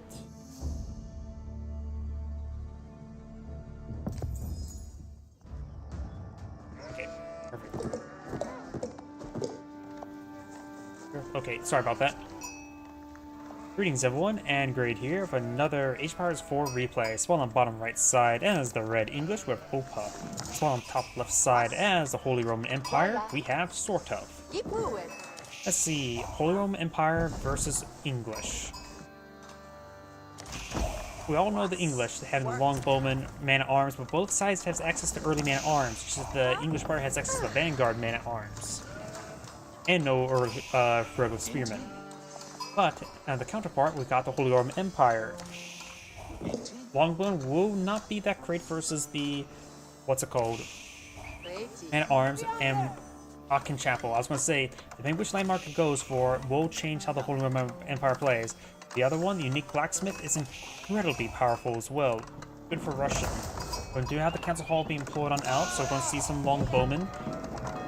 At this point in time, the Holy Roman Empire could try to go fast castle as well. The Aachen Chapel is an incredibly powerful landmark that gives him access to 40% resource collection rate, but he deployed it in an area that does not cover his gold. But you guess he really wants to collect up that wood. It is close enough to improve the berry bush collection rate, which can be very handy. I guess he got a little bit unlucky with the spawns, not having the gold and the wood nearby each other. I do have a group of longbowmen, 1 spearman support, 2 spearman support, now advancing on forward, and blue has gone for some of these horsemen. The other landmark, the special blacksmith, does give you access to some powerful and unique technology to give your spearmen and your horsemen +2 hack armor, which could make your spearmen just superior your opponent's spearmen in this stage of game. Granted, it doesn't stop the pierce armor, and longbowmen will be very effective versus those spearmen, but still could be useful to improve the horsemen. Zalak Doggo gains some bites in the longbowmen. He puts down the dog, making the ATF happy at this early age. Now to get the blacksmith research, he immediately goes for blacksmith just for the pierce armor research, which makes sense. He's against English after all. You need your pierce armor research as soon as you can. We have now the mill going. Oh no, that's a house. You have these forces advancing forward. There's only 2 spearmen here and 3 longbowmen that should. But one of these horsemen are quite wounded as well. And this force is forced to fall back because the harassing horseman, which is very important. As long as this horse is not attacking him, he will be better off. The Aachen Chapel will provide him some excellent resource income, especially with the wood. Should be able to help him collect some of these berries. More housing going up, very nice. And now these horsemen are falling on back.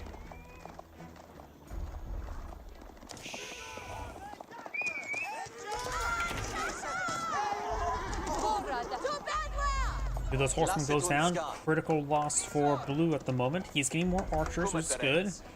Archers may have trouble versus longbowmen, but they're at least able to hit all the frontal line spearmen. And once the front line spearman goes down, he can then rush in the horsemen to take out those longbowmen.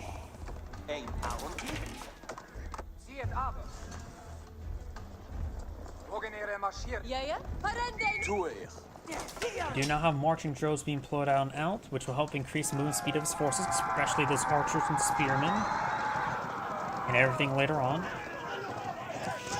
It does find a good volley down the horsemen. The +1 pierce armor is paying out quite a bit of dividends at the moment. Probably save that horseman. And now do got pierce armor being researched by English. I think he knows about the large number of archers he's storing up. And plus, he probably has experience playing as English, knows what his opponent generally goes for counters with.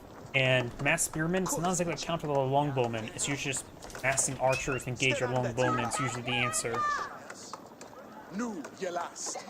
We've got this mill going up. He's trying to mill this deer into a thin red paste. He does deliver this deer nice and close by. And does get scared away. Blue's archers push forward. Good sudden step there by the longbowmen. Longbowmen do have slower movement speed than regular archers. Get some good picks there on those longbowmen there. Very nice. It's not sending his spearmen as well. He wants to make sure those spearmen stays alive to prevent the horsemen from running over. If he sacrifices his spearmen to allow his longbowmen to escape, they will get run down by those horsemen. However, in this case, since he knew he's not going to save the longbowman and the spearman, he decided to save the spearman because that was easier to save than the longbowman. Because the spearmen can't defend themselves against the rushing down horsemen.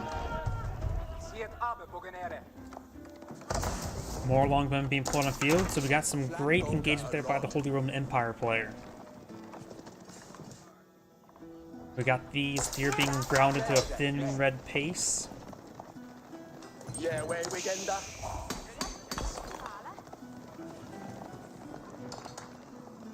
And this deer is very far away. Not really worth it trying to deploy out a... another mill for it, but still, it's annoying. But these villagers need to run away. They could potentially go down. The English could advance him forward. He may need to get these spearmen in. Horseman getting some damage on in.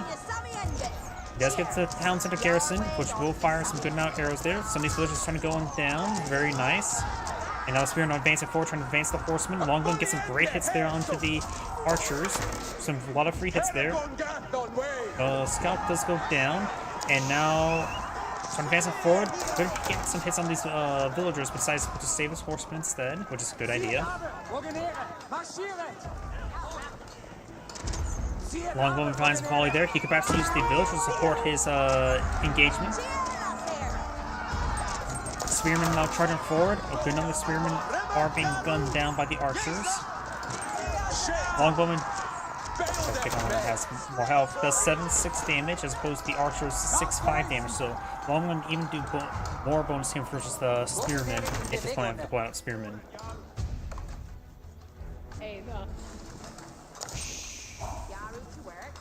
In Bewegungen. Ich kann. Sie hätten sich. Both sides have got, let's see, you got wheelbarrow here. No economic text for the English player. We have a mill here. At this point in time, the mill, each farm does provide more food than a deer. A little bit of deer food here and here. He's now taking time to collect up some of the sheep. He does not have enough wood for getting out more farms, though. He could potentially deploy out farms in a position that he will eventually build a mill as well.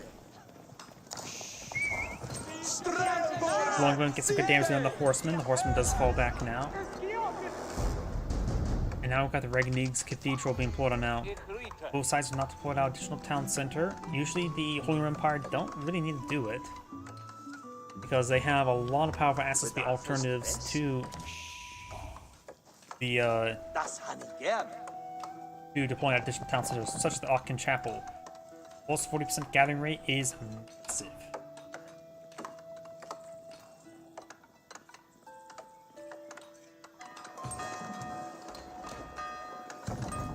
You now have the King's Palace being employed as well. That is going to be the English's second town center, which is going to be very important for the English to help them counter out the effects of the Regnig's Cathedral. Or Regnig's or the Aachen Chapel. The Regnig's Cathedral will help him. If he obtains some relics, he will be able to get additional gold from them.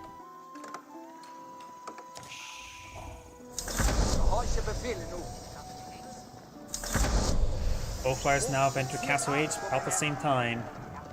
You have, of course, the veteran longbowman research, as well as versus the veteran archer research.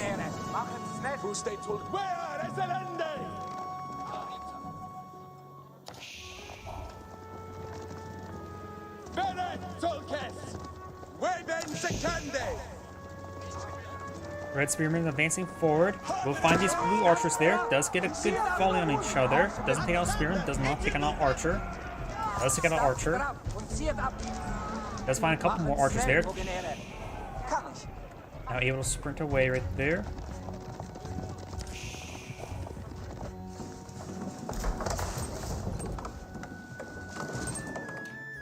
He does need to get more wood out to get out more farms. We got wheelbarrow and double broadaxe research.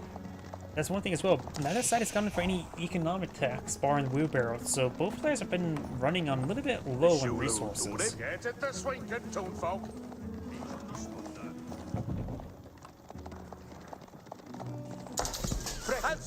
Yes, sir. We do have 3 relics picked up by blue. We got some villagers being misrouted. He must have that's probably a macro being accidentally selected. I do the same thing as all the time because how I have my macros set up. Good to know that he uses macros as well. He probably was queuing up where to put his prelates to pick up those relics, and he actually had his town center randomly pop up when it was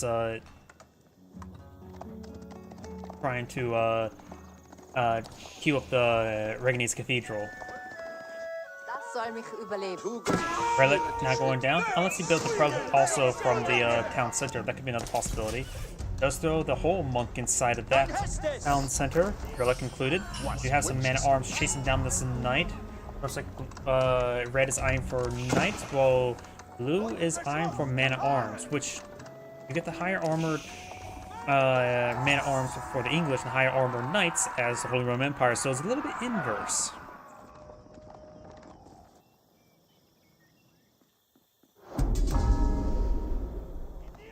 Man-at-arms trying to trace down this knight. The English player could transition to a bunch of crossbowmen and later on hand cannoneers. It's pulling out a lot of man-at-arms.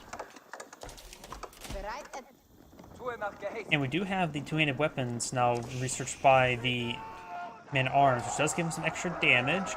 You can go for and he's going out the heavy mace as well, giving them anti-armor attack as well.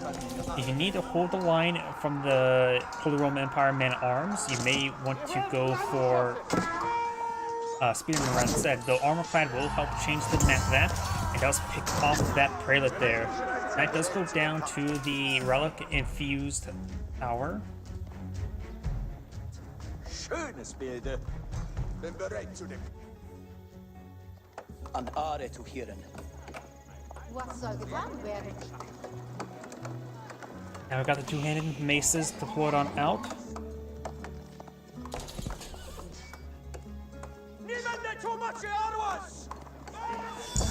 Does take out that villager there, very nice.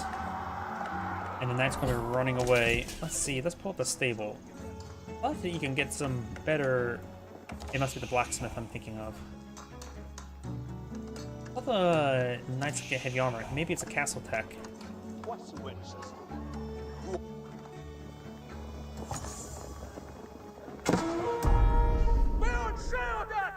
Trying to catch the sacred site there. Blue's monk is nearby as well. Maybe he wants to get his monk on that spot there. Knights sort of going down. We're seeing some hits there by the bludgeons. And also spring guards.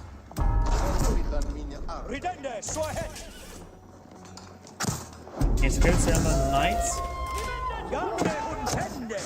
That's gonna charge there and goes down. Exotic Doggo gets some bites there, and now we do have the monks passing some words to each other. The sacred site will be captured up by red, and this sacred site is uncontested at the moment. Right now, blue does have a larger military and a force on the field. English has 14 archers, more crossbowmen, knights, a couple spearmen, and of course the monks. While his opponent does have, of course, 24 man-at-arms with 2 more on the way, a large number of archers, some prelates, a couple crossbowmen and horsemen. There's the English spearmen. They will not last much longer. All the spearmen are down to the English player. And now we've got the horseman engaging the knight at closer range. The horseman does live, but is severely wounded. And now do have this man-at-arms bludgeoning that monk. Let's capture the sacred site down here, and now this point will be captured. Right now, blue has secured 3 relics. Red has secured 2 relics. Ich führe den Gaze aus. Ich marschiere zu deinem Befehl.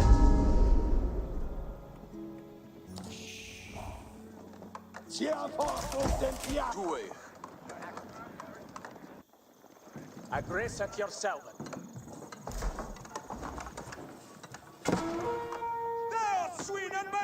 And arms getting some hits there. We do have this force of crossbowmen, longbowmen being pushed on its way forward.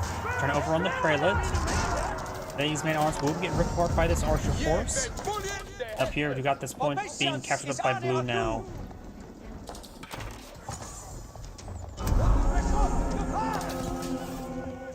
Ich marschiere zu deinem Befehl. Geheiße zu Port. Red Arms are seeing a bit of damage there.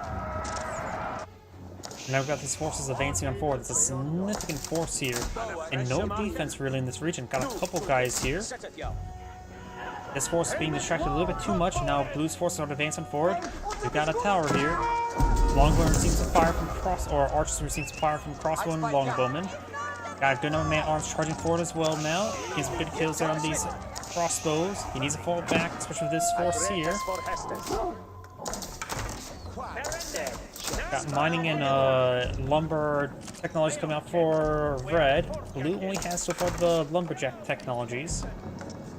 Or a lumberjack technology, and going for half armor. Holding the line. The Townsend has extra arrows doing some extra damage. But against his force, not a whole lot of extra damage. That monk does go down there. They've got this force to move around, got palisade walls all the way over here. There may be an opening there, but maybe not. It's hard for me to tell. In Compass 2, this would definitely be an opening if you try to use barbed wire like that. They do a bit better job in this game in order to make sure it butts up against the edge of the map.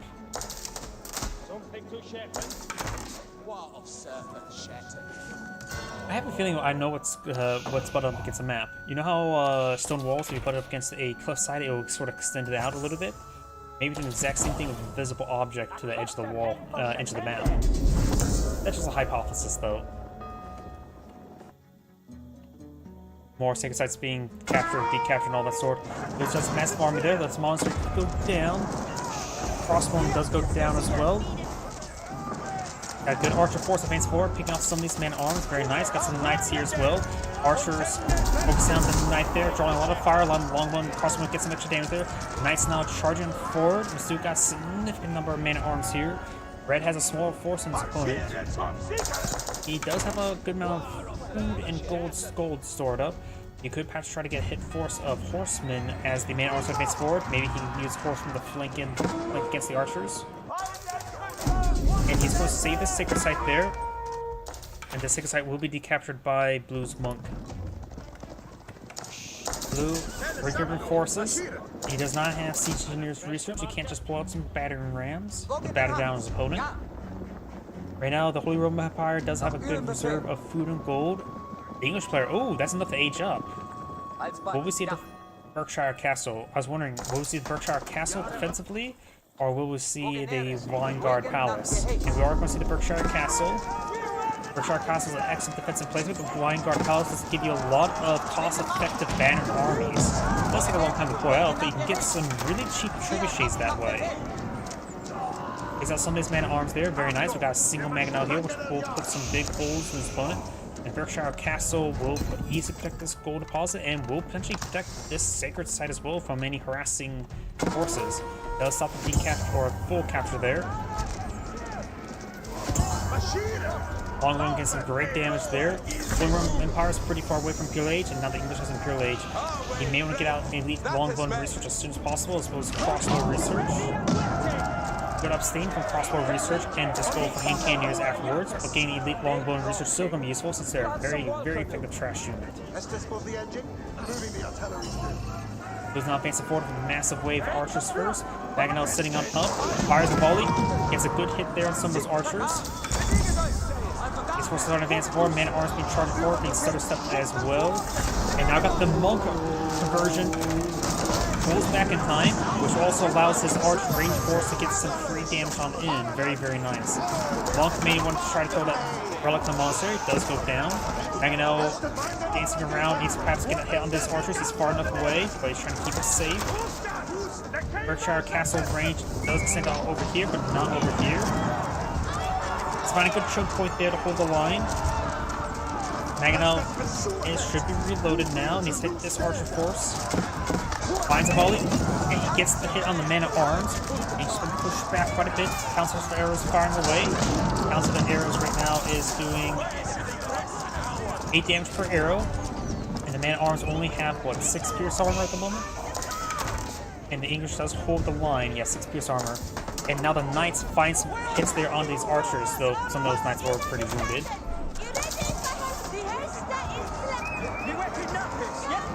Now these forces starting to get hit there. More crossbowmen being pushed on forward.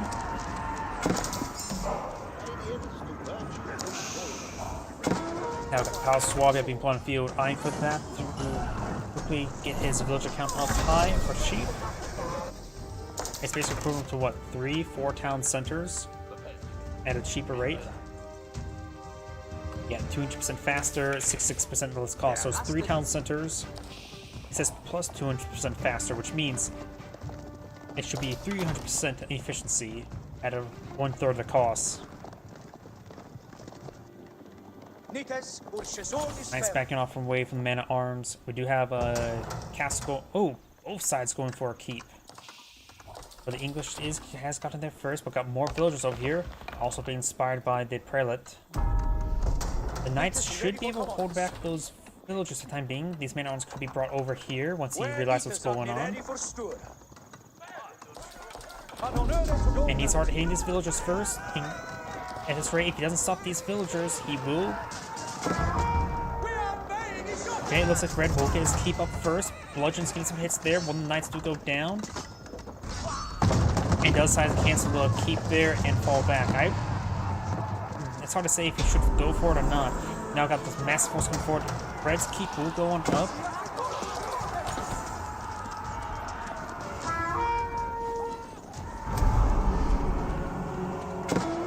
Sega site now captured on up. Over here, got these knights charging forward.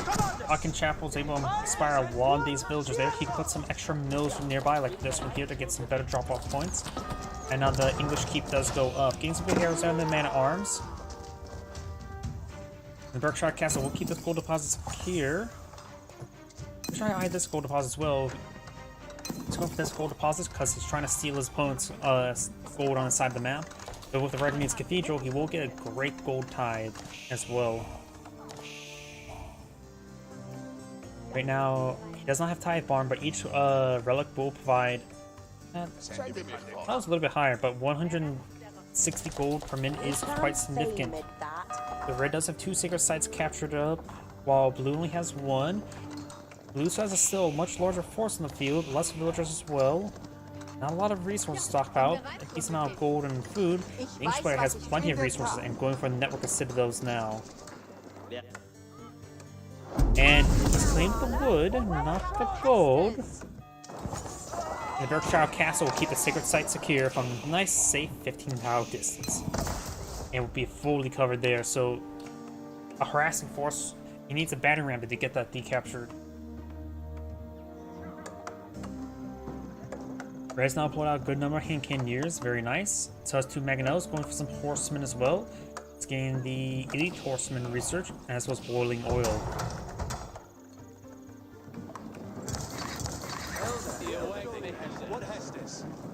That's something I realized as well. I don't have a rumble up, so I can't see if there's any chats there. There are no chats, like normal.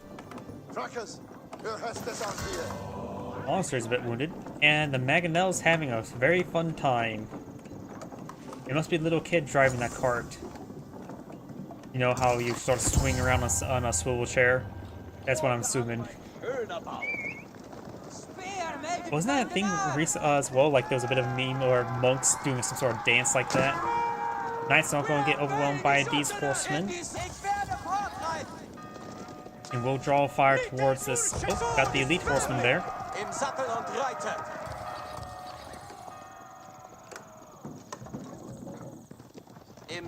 und reite. Another outpost going up. We got various outposts here. Lucy's just trying to get some mass scouting. The trade markets are in the middle of the map, so if you want to eventually get trade later on, you're going to have to pass the out diagonal walls. And these villages will be picked off by these horsemen. Nope. They were trying to build outposts for scouting purposes. They did a good job of scouting, just without the outposts, and with their lives. Horsemen trying to break on through here. Got a bit of stone being collected, nothing too significant. Nittus fuse for glory. And we got these horsemen trying to break on through as well, trying to get repaired up, but does get some damage on some of those villagers. And does spot a lot of these man-at-arms here. Man-at-arms, of course, they do a lot of damage. They're generally more effective versus horsemen, and plus the tuned weapons, they will get even better effectiveness. Trying to go for this. There's a scouting outpost there, but trying to go for a keep here to get this stone. Investing a lot of stone just to get a small amount of stone back. And these horsemen will get annihilated by these horses. Horsemen will go down. This get a good number on the kill on the villagers, but they're easily replaceable. And these horsemen are charging forward, getting some good damage there on these villagers. Horsemen do go down.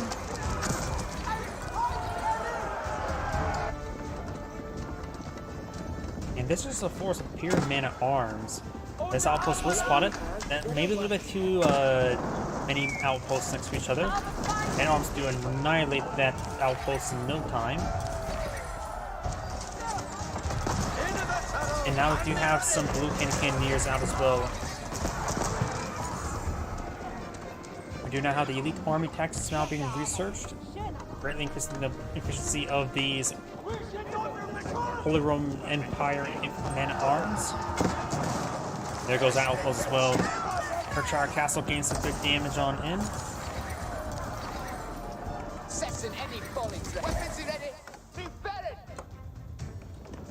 Into the saddle, and he ready.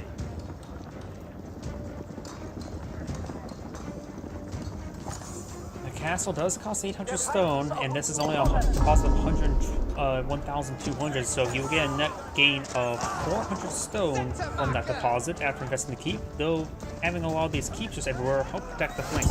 And having a keep there will protect this entire palisade walls there. Ticket site was not captured up by blue. Horsemen charging forward, trying to get some damage on in. And down south, got these man-at-arms push way forward, gain some good damage on that palisade gate. Trying to torch down some more of these palisade walls. Trying to create multiple breach there.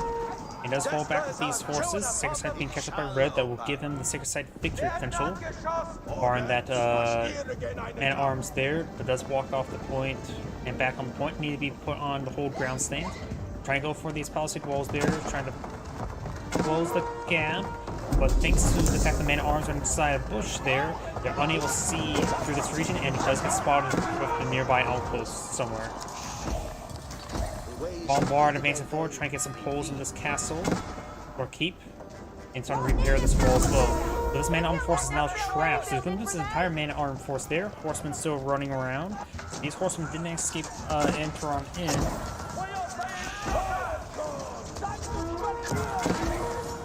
And does get some good damage onto them. Some good damage there, but the man-at-arms are going to get some good damage in return.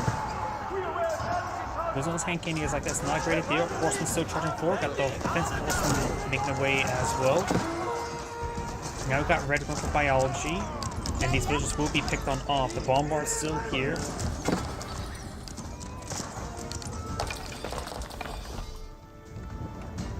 Hearken!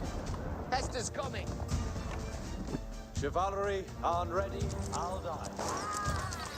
That keeps still has some good damage there. Has been upgraded to the cannon now. The cannon can engage the bombard. The bombard has 30 pierce armor and range. The cannon emplacement does have 73 damage and range. So the keep can defend itself against the bombard, but needs to be retargeted to it. And cannoneers, longbow, and crossbows are going to get overran by these horsemen. Red's armor just getting picked apart there. And these man-at-arms did actually manage to break all the way through. Now it is in the farming line of red. So red will lose a large number of villagers there, and this keep will go down. And his gold has not been touched whatsoever. He was only did this for this wood, apparently. Probably not a good idea. Man-at-arms charging forward.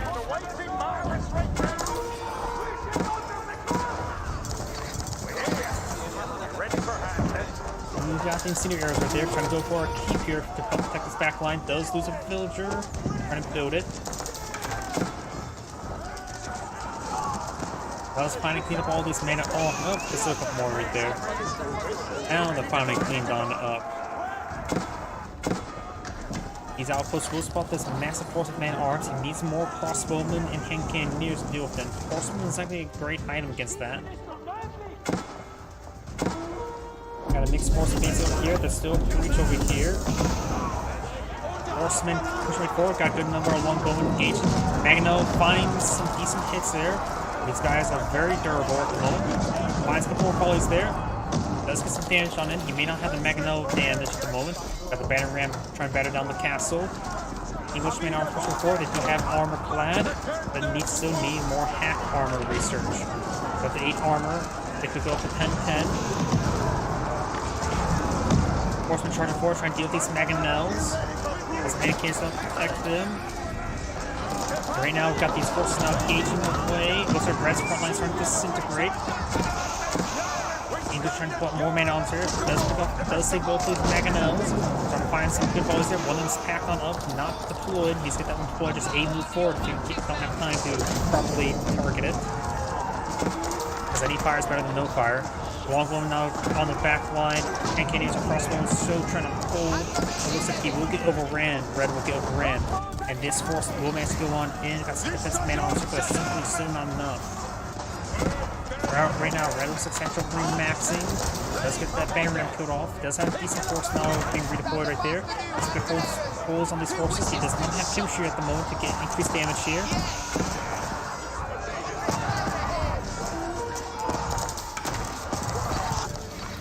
And these forces trying to have more and more mana arms pushing forward. Does burn down a couple of farms there. Does kill off some of those villagers.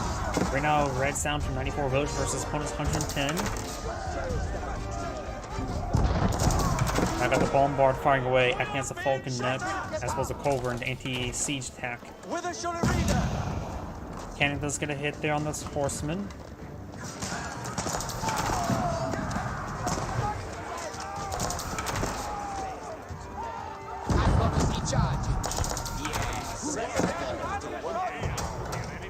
And you got a Bombard being pulled on out.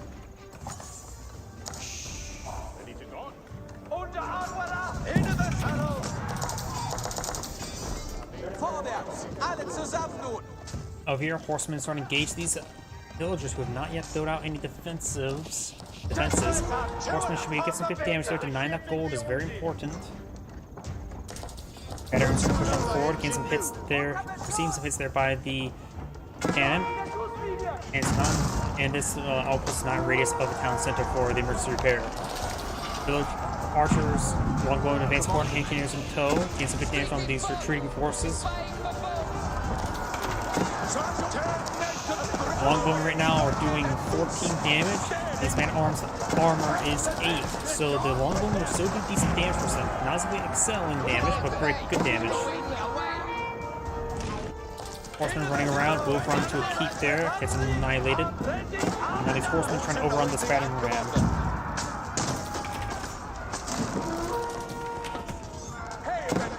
Red should be able to force back Blue's army there. Does receive a lot of arrow hits there by the longbowmen. Horsemen advancing forward. You have now these outposts have been built. There's not enough room for all these villagers. Or some of them are actually quite wounded as well. Red's army over here is advancing forward. Got this small surge here. Blue should win out in this region. Red should win out. No, Red's still being in fight there. Wallman going against some good damage there, but hitting this lumber camp a little bit too much. He needs to get these guys retargeting away from the lumber camp. He's throwing a lot of damage onto it. Outposts, fortified outposts, are now receiving quite a bit of damage there. Now it's trying to get these other forces. Hand cannoneers are running them back, and are trying to push them forward. Let's get some damage there. Horsemen being picked on off. They do have minimal pierce armor. They do have some in here in pierce armor 7. This still can be focused on by the longbowmen. And arms getting focused down there as well.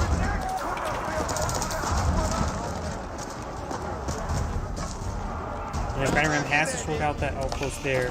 More man arms turning forward. There are cannon placements on here, going for fortified outposts and cannon on both of them. And that Battering Ram does go down there now.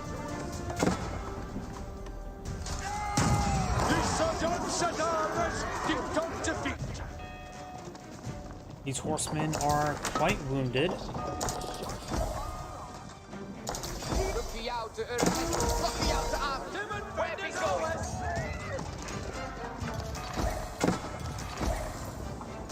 Right now has a pair of battering rams to support out his force, trying to hit some of these other structures. Has some blue battering rams here as well. Longbow in pretty good position there. The more funnel, the better for red. Got some good hand cannoneer hits there as well. Longbones started stepping back, trying to maintain the maximum range. Let's get some good damage on some of these horsemen, but a little bit overkill onto them. Blue's man arms are still pushing forward, able to overwhelm red's man arms no problem because of the bludgeons. Doing an axe of the ironclad basically all cancel each other out when it comes to engagement between the two, but the bludgeons is what really makes those blues man at arms, the Holy Roman Empire man at arms, much better than the English man at arms. Got some hand cannoneers here as well as more archers. We're gonna get out some more man at arms just trying to hold the line. He does have the elite army tactics as well. Crossbow or hand cannoneers getting some damage on in. And he's starting to focus out the hand cannoneers with his longbowmen. Very nice. Bombards paints forward as well as a multiple battering rams for blue. Got the Berkshire Castle in this region, able to provide some good fire support. Red's longbow still alive, hand cannoneers still been made to fire away, getting some great damage there. The one that may go down does go down there. Battering rams still pushing forward, trying to torch down these battering rams that start to paint forward. More longbow can point field. Red's having trouble maxing his number of man at arms and longbow and hand cannoneers from field queue.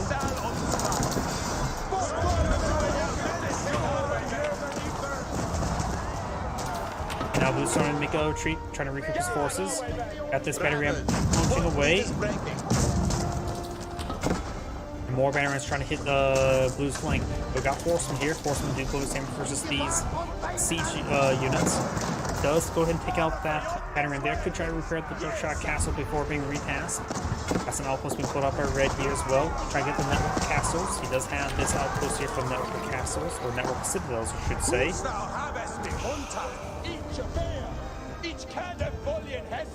He does also have the arrow volley there. Left click reduces longbow's attack time to attack by 1 second for a duration of 6 seconds.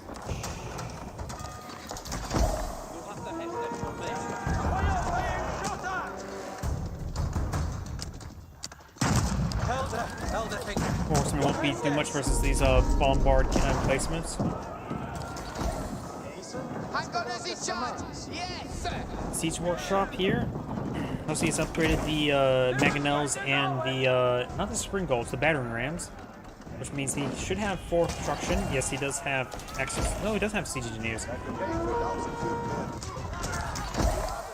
Let's pick off these horsemen there.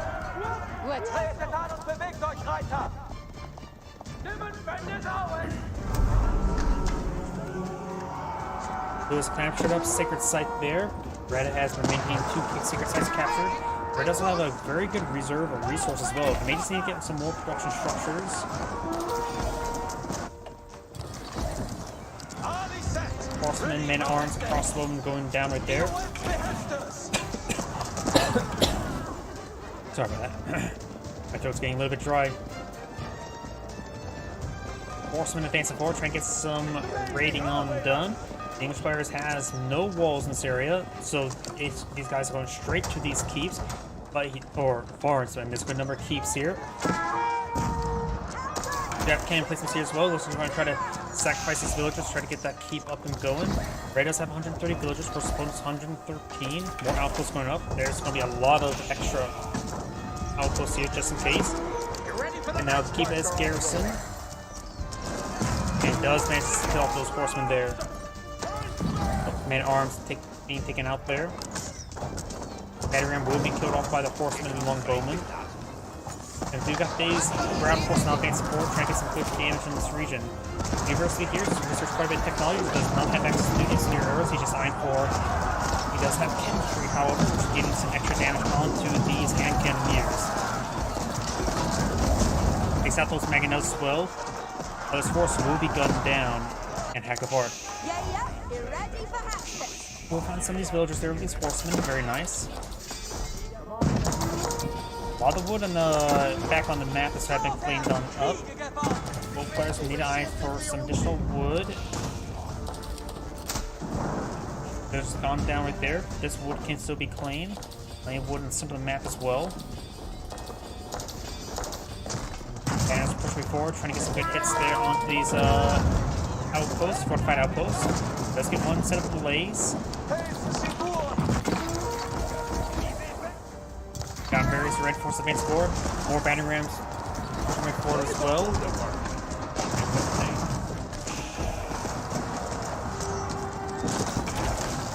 And arms, crossbows, and longbow instructor hope that base of horsemen now.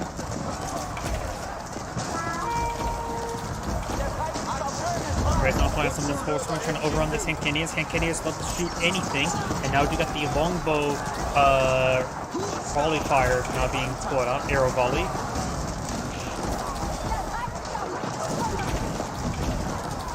Let's get some good damage on the Hankinius, picking them off. This is very good. And now Blue's front line's disintegrated. Red's front line's also gone as well. Horsemen charging forward. Gets some good hits there on those forces. Does force them back. And it looks like Blue does not have the elite archer research just yet. Battering ram does go down. More longhorn charging forward. Horsemen charging forward. We'll find the horsemen in the front line. More of these longhorn people do got a very, very large number of mangonels here. And they will stop the battering rams charging forward. For those mangonels, we do have these man-at-arms hacking apart some of these villagers or bludgeoning them to death. Multiple of these villagers are thrown down. There's a large number of man-at-arms there. And we got man-at-arms everywhere for Blue. This is going to be very taxing on Red. It's one of those large villagers do those man-at-arms.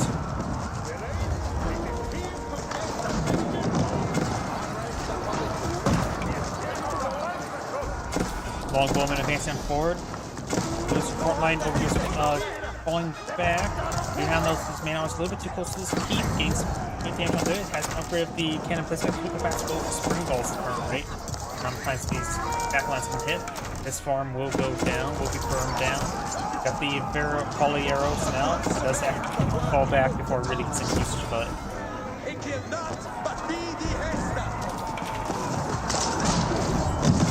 gets there onto those horsemen. And right now, Blue's very low in gold, so losing his man-at-arms is not very good. The English player has great gold income from these farms, as well as from 2 sacred sites and from the relic 2 relics he has. But of course, Blue does have 3 relics current. Some of these batteries are crucial for these good damage on these keeps. Blue does have a good amount of stone stored up as well.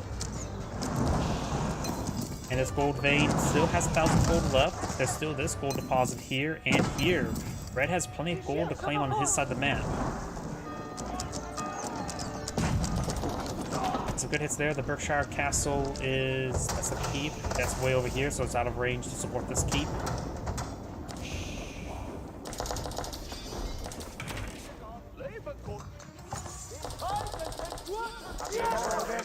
More swordsmen being pulled on field.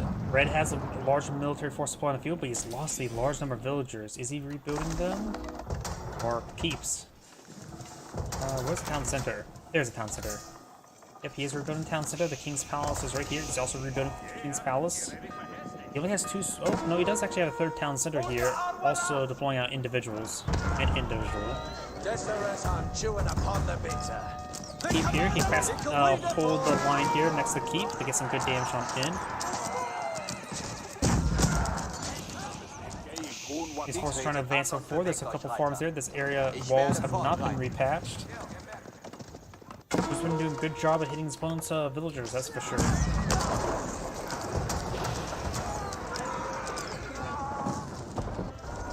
He does doesn't bypass his keeps. He does withdraw from the area. And now the longbow gets great damage. Horsemen do go down. I don't think any of the English villagers have gone down.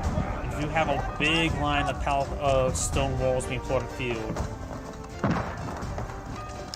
Horsemen will spot it. There's still a bit of area for them to enter.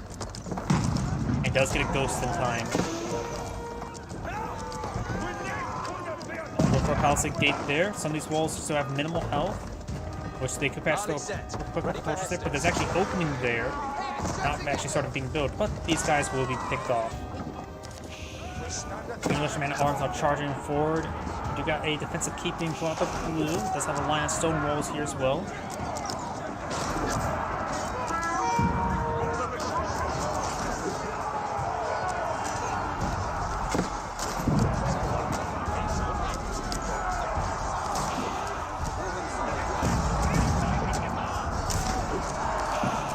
Man-at-arms gets good damage there. Over here, we've got a lot of battery rams being put on the field. Each player doesn't have any builds in this region, and he only has mostly longbows. So it'll take a very long time. Does get some good magnetic hits there onto those longbows. And now the keep will go down, no problem. Got some cannon placements over here, apparently. Maybe if anything's upgraded cannon placement, upgraded fortified tower. Massive number of magnetos put up by blue.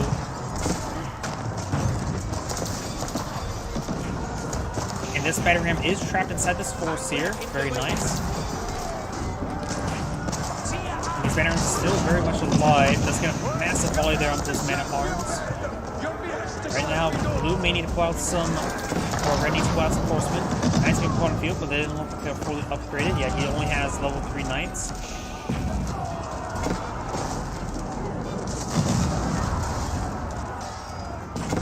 Longbow advancing forward, trying to get some damage over here. Man-at-arms and villagers in the street trying to force down these battery rams. And it looks like the Red's man-at-arms are broken through and getting a number of those mangonels down. The rest of these other forces is trying to stop those man-at-arms. Do take them out. Now I've got the volley arrow there. We're firing a lot of arrows on these forces. More hand cannons advancing forward. Villagers with A in their hands running away. So 3 mangonels left, 4 fresh one being pulled on out. Up north, got more battery rams just hitting the flanks. Very nice. Man-at-arms trying to skirt around the flank, trying to find another opening there. Same movement path. It's still not been patched up. Keep here. We're seeing a bit of fire there. He has good amount of defensive forces. Mangonel still poses a problem, but it does have a cannon placement here. Man-at-arms going forward. These man-at-arms trying to hold the line, trying to get much damage onto these man-at-arms. And these forces over here, we got these man-at-arms charging forward. We do have these battery rams. Instead of release that keep, why not more getting it repaired up. And then I got the volley arrow right there, being pulled on out.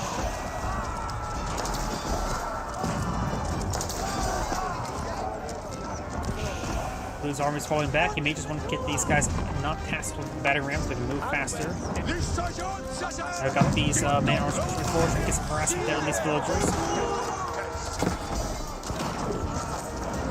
All these are starting to go down. Got these hand cannoneers engaging, man-at-arms counter-charging horsemen as well.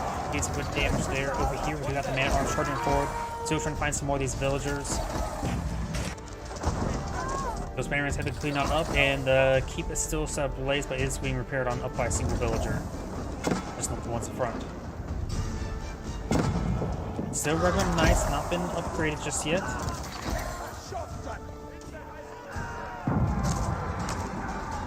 These man-at-arms are falling on back.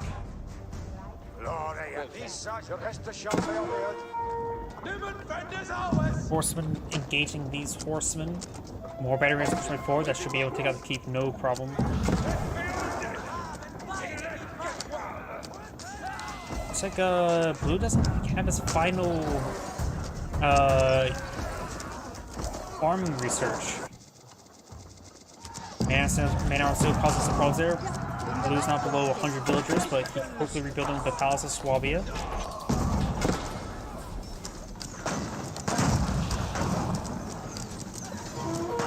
And there goes that keep. Horseman, red horseman will go down, but we'll take out one blue's horseman in return.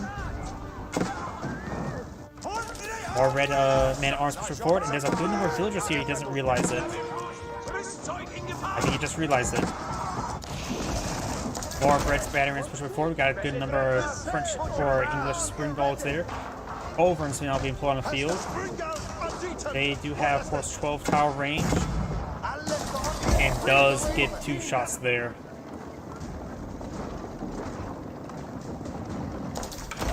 Man-at-arms charging forward, trying to deal with the man-at-arms. University not getting out the cannon scenarios. I don't think he's going to plan to build any archers.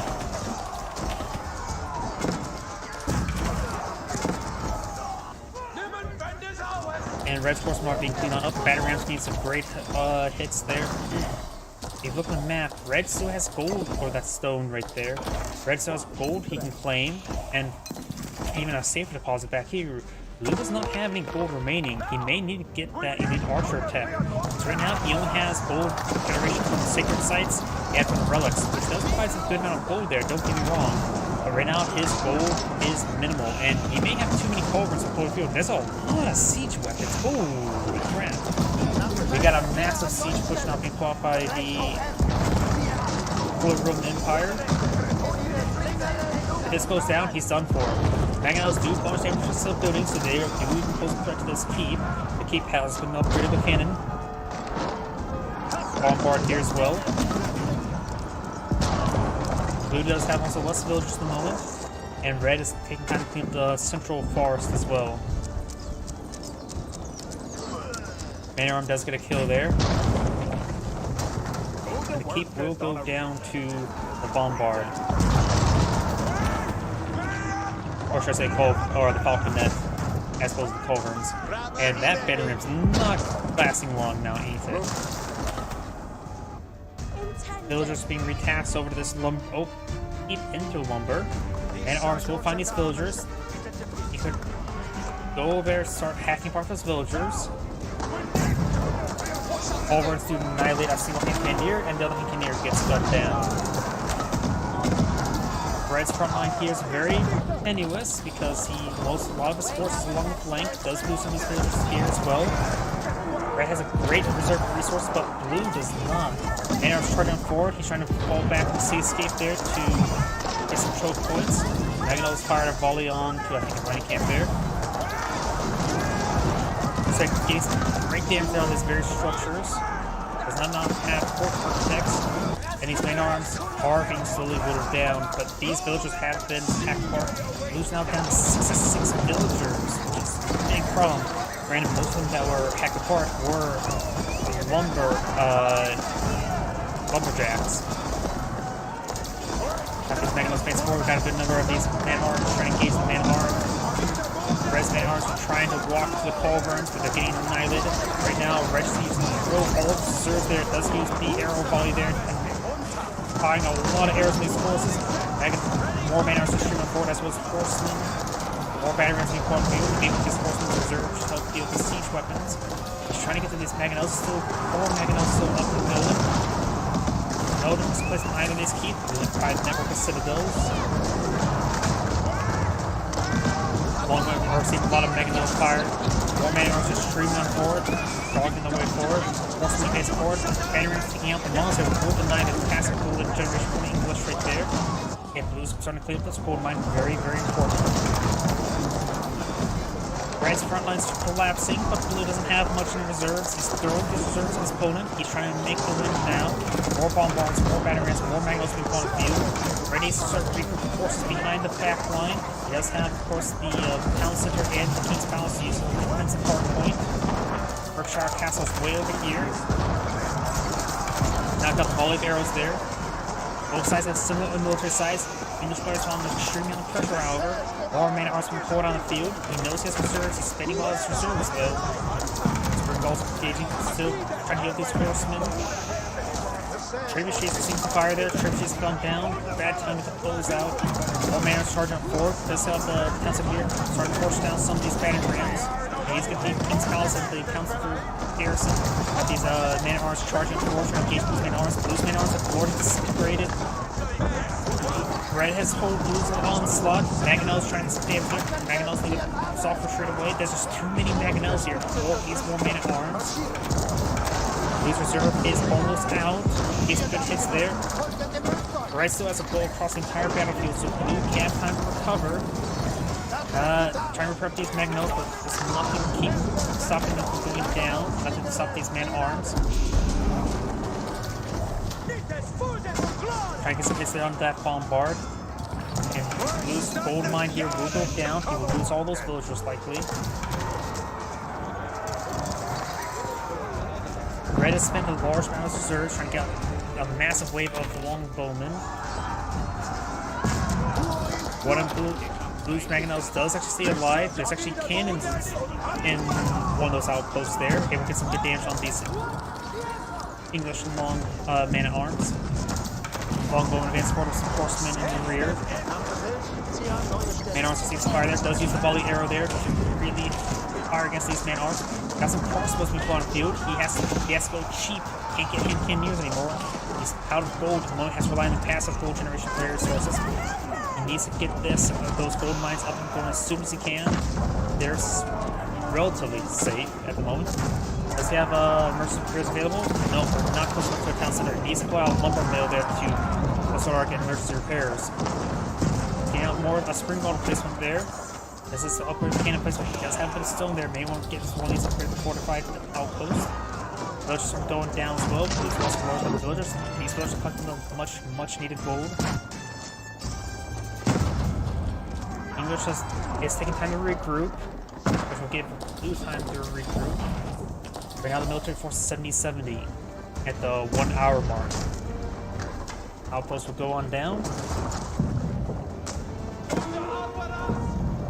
You may want to get emergency repairs up and going. Horsemen engaging these villagers, very nice. And this keeps far from being built. He is desperately going to claim up the stone now, ain't he? That stone, wood. At this one time, wood has become a scarcity as well as gold. Neither side has access to a trade market within the walls either. Each side has a good number of longbowmen, as with men-at-arms. Blue base has no wood being claimed, mostly generated from, I think, from relics and being a tide. Yep, he does have the tide farm. Man-at-arms to crush that unit there, but he will lose all those men-at-arms. Longbowmen gain some damage on various lumber camps. Blue's trebuchet see quite a bit of damage there. Spring bolts firing away, and it looks like this mining camp will go down. Most of that gold is obtained, but still 1,750 core gold. Man-at-arms getting overrunning these longbowmen. Man-at-arms are picking out the English man-at-arms. Blue just needs horsemen with no time, but he does not have wood for horsemen, so he just may need to get out knights to overrun these longbowmen. Pushing pretty far in, a longbowman with the stand-up fight here. Blue's has a sizable army there. Red's having trouble remaxing. Saddle 47 versus 77. Let's keep will go down with some battering rams.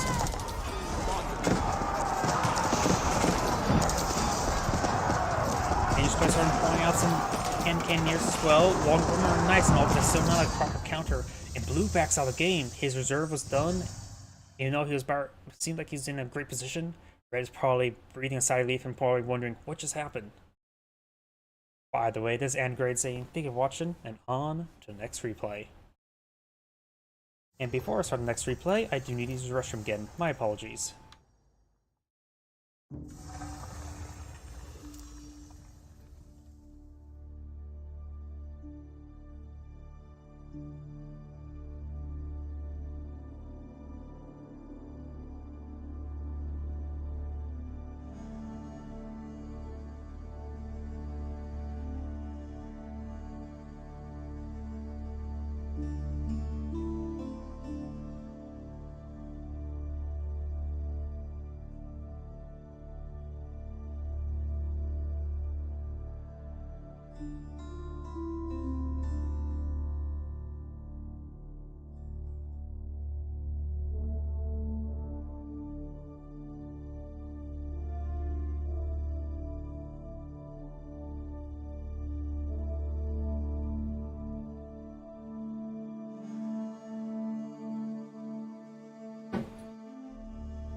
Sorry about that, I am back. Let's see, does he have any more replays for us to take a look at? Is that the right one? Yes, it is.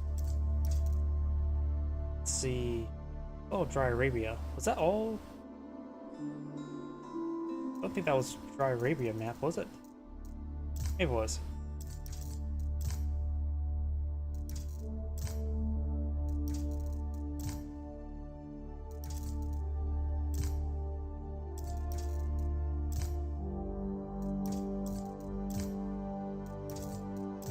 There's some replays here.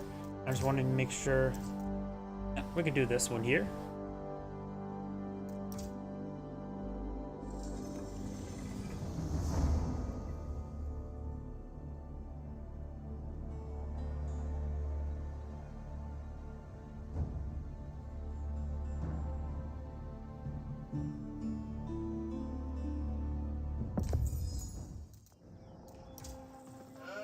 Greetings everyone, and great here with another Age of Empires 4 replay. Spawn on the bottom right side as the green Chinese, we have Opa. Spawn on the top left side as the red Rus, we have PTA.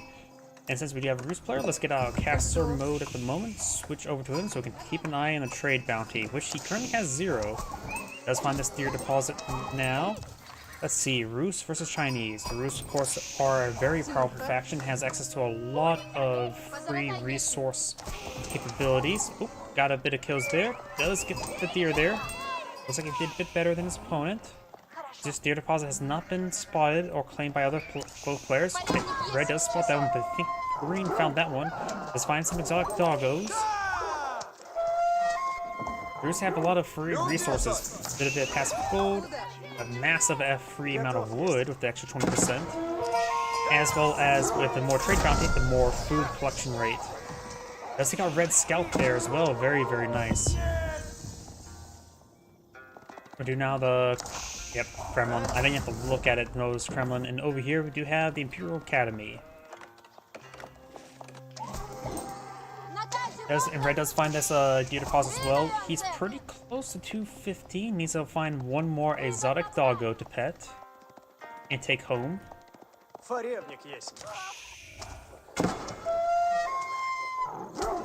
Of course, Moscow always has trouble with feral dogs, now don't they?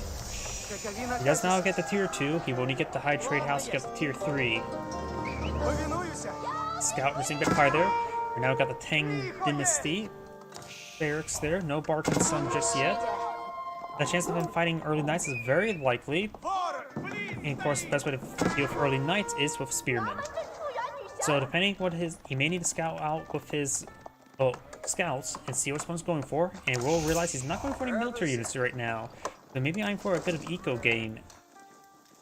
If he sees a stable, he's definitely going to need out some spearmen. If he sees out an archer range, he's probably going to need out some Zunchnoos and archers of his own.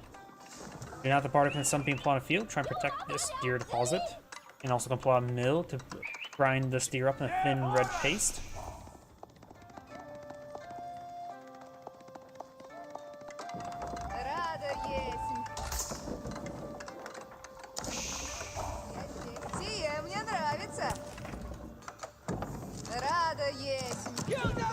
Townsetter does take out... Was that a spearman? I think that was a spearman. Seeing there's a spearman there, that was likely a spearman. We have one green spearman here. Paramilitia deployed on out. Where is the militia? They're pushing way forward.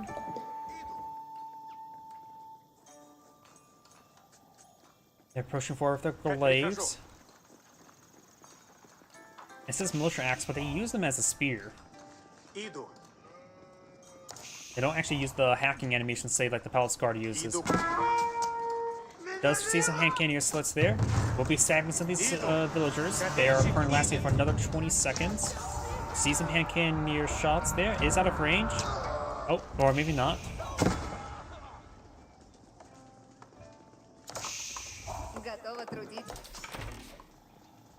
And we do have some hits there on the militia there, and it's about ready to expire. Died from exhaustion, probably a heart attack. The Gatsby has already pulled up the Rus now. Nice, a little bit forward there to collect up that deer. And we do have another town center not being pulled up by the Chinese now. There's some good shots there on the scout. Next hand cannon slit. We'll take him out. And now we've got hunting techniques now being researched by the Chinese. I'm going to claim this deer relatively quickly. And the boar. Where's boar? Wait. Okay, way up here. Both boar are way up here. First I didn't think they spawned the map. But they did. We got a decent wave of archers on point field. That's Red Scout. Green Scout has not seen this. We got the militia advance escorting them as well. They're still available for the next 40 seconds. They're trying to deny this gold deposit, which there is nobody on that gold deposit. Now the militia is going to be exceedingly less useful. There's a couple villagers there still on the sheep, and they will fall back and go get the safety. Archers will be moving around. There's nobody on the stone deposit either. There is some palisade walls going up. But overall, this assault was largely a failure, and those militia will expire.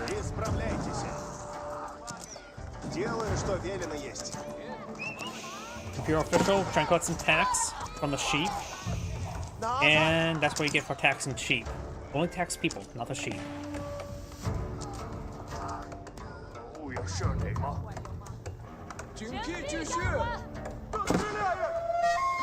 It looks like Red's going to be cleaning up the spore. Very nice.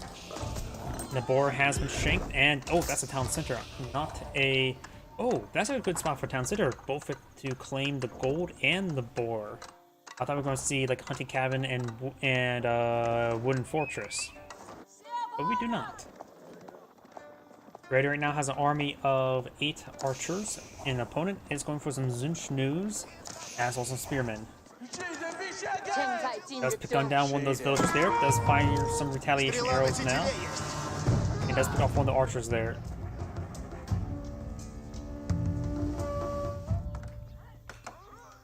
Huh? Pascoro.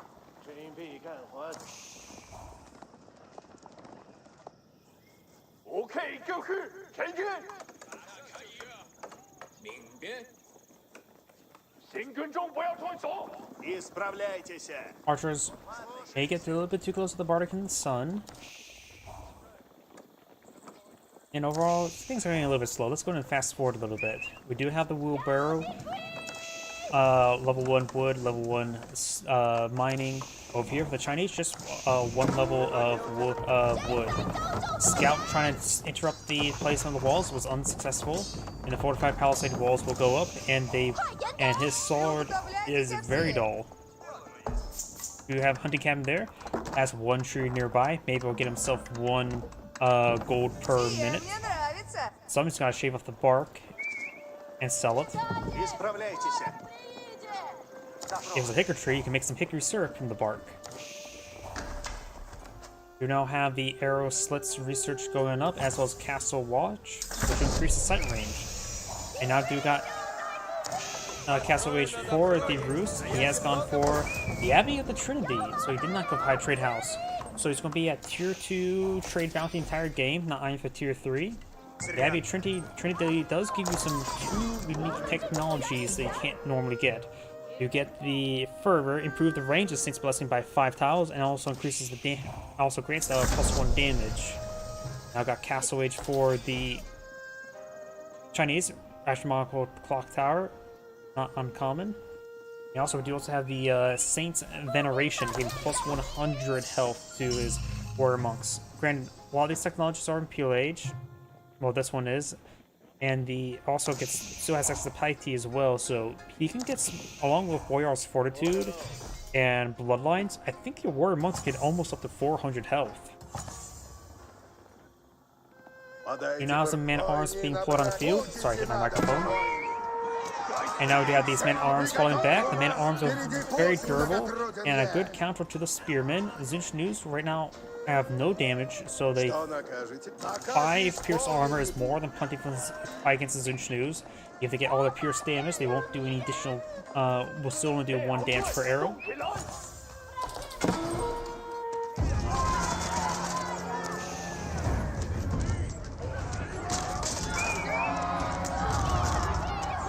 Man-at-arms doing a good job escorting these archers. Got some palace guard now pulled on field. Let's take out some of these spearmen with his archers, focusing down. And now I'm just to fall back. We now have the man-at-arms now charging on in. Zinch, a large number of them in here. He does also have some crossbowmen here to help hit these man-at-arms.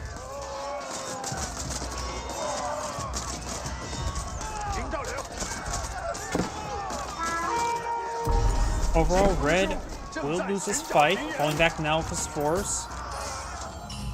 We do have multiple sacred sites now being captured. There was just this one. I hear some relics being picked on up. Red has 2 relics captured, 1 picked up. Green has 1 picked up. Warrior Monk now receiving a bit of damage there.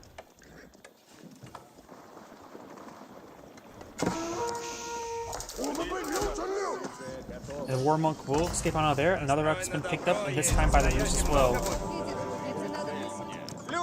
Villagers trying to run away from these Palace Guard now.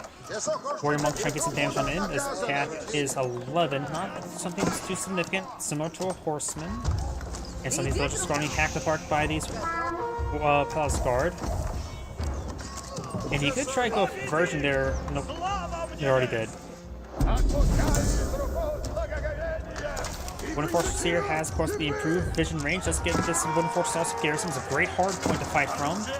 And the Wooden Fortress right now, I think it's like 7 damage per arrow, or just 6 damage per arrow at the moment. You can always upgrade it for a little bit more as well. And we also got some crossbow deployed out by the Rus player as well. Palace Guard will stay alive for now. Wooden Fortress gains some good damage here. The Wooden Fortress also has some good amount of passive spell that basically fortified outposts without the need for investing stone into them. Also falling back, same bit of damage there. Outpost still firing away. Now being upgraded to Spring Ball as well.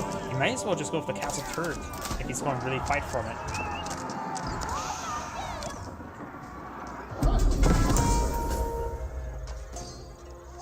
Warrior Monk engages by the scout. Wait, does scout do bonus damage versus monks?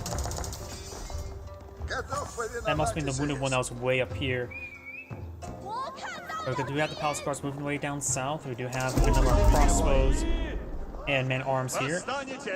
We do also have these crossbows and Zunchunus advancing on forward. We got 2 Mangonels here, very nice. Oh, howdy, I just saw your kick comment. Oh, we got these crossbows and Zunchunus trying to gauge this force. We do also have the Palace Guards in tow. Seeing a bit of damage there. Does he got one of those crossbows? Got the Mangonels advancing forward, trying to get some good damage. Got these forces advancing on forward. Warrior Monks get some annihilated. Mangonel does not set up in time. We do now have the Palace Guards pursuing this Warrior Monk, severely wounded. And the sacred site is being decapitated by a Chinese monk.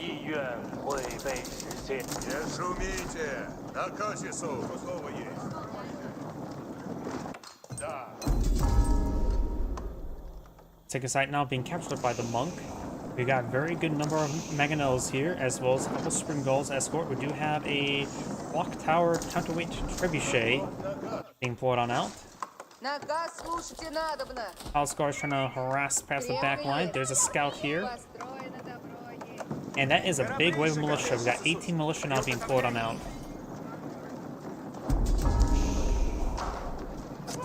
Spring Gull does get a hit there. And now we've got the 6th site captured on up.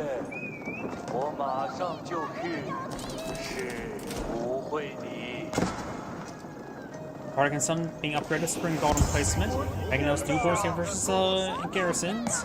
And now we've got the militia advancing on forward. Clock Tower counterweight trebuchet needs to fall on back. Mangonel does find a hit there, not all of them are firing.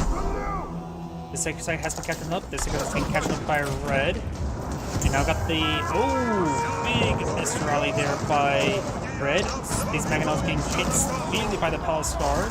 But it does manage to back them away. Crossbows able to get some great damage to the Palace Guard, and now got the militia and men-at-arms. It means it's just a moving forward right now. There's a little bit dancing around, a bit funny. Monster here, he could probably pull that relic into a pagoda. And Spring Gulls does get destroyed out by the Clock Tower and SMBs.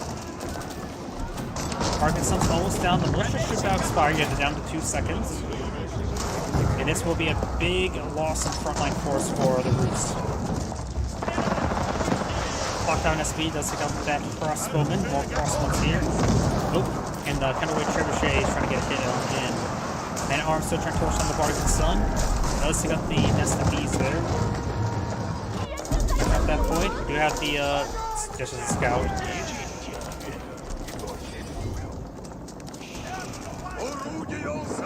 I hit that monastery. It gets a warrior monk nearby. He grabs and steal the relic as well. Trebuchet firing away. We got a defensive keep being put up by green. And now got the monastery instead of blaze. And the monk, he does see the drop relic there. Warrior monk could try picking up and try immediately go for conversion. He really wants to grab that relic, and he's going to go ahead and escape on out of there with it. And now give him all 5 relics. Spring Guards advance forward, trying to hit these various siege units. There's some defensive Spring Guards here. All the clock tower variant.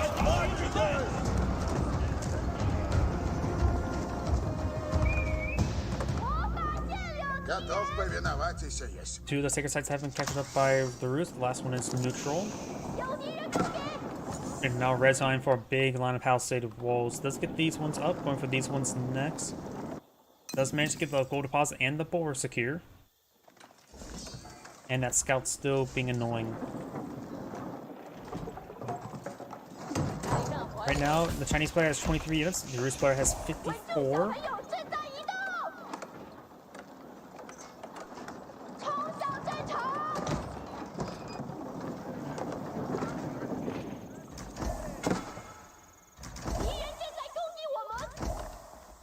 I think that scout is making them all shout.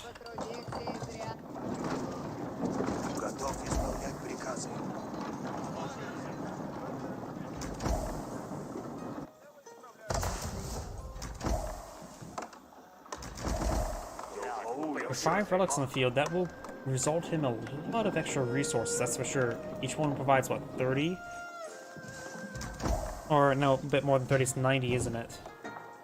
I forget how much exactly. It says 123 gold, or 39 gold, which is 80. That's the number, 80 gold per minute. Which is a very good number of gold, and this could also give them Tide Farm some extra resources. Sacred Site not being captured up, which will get them some even more gold. Palace Guards made forward. These fortified palisade walls not been built. And this wooden fortress has been, of course, been upgraded for increased spotting. Palace Guards, all pushing forward, has been spotted there. Red space forward. There's a town center that could go down here. Walls will go down, and on space forward. Mangonels do bonus damage structures. Palace Guards advancing forward, trying to hack apart the stone miners there. And the Mangonels will make short work of this town center. That stone mine does go down. Do have Imperial Age for the Rus, who's gone for the Spark's Tower, a relatively rare landmark. That, of course, acts as a keep, which helps secure up the secret site, and he's now able to build stone walls. It does have 1,000 health, so it's extra health, isn't it? Most Imperial Age landmarks are just only 7,000, right? But this one does have extra health, does fully come kitted out. Yeah, it says acts to keep of all weapon placements and increased health, so as the Spring Guard has a cannon and 10,000 health. We now got Tide Farm Green Wizard, a very important upgrade for the Rus since he has all the relics. Got a university back here, villagers being evacuated from that region. He knew those palace, I guess he didn't realize those palace guards slipped on through.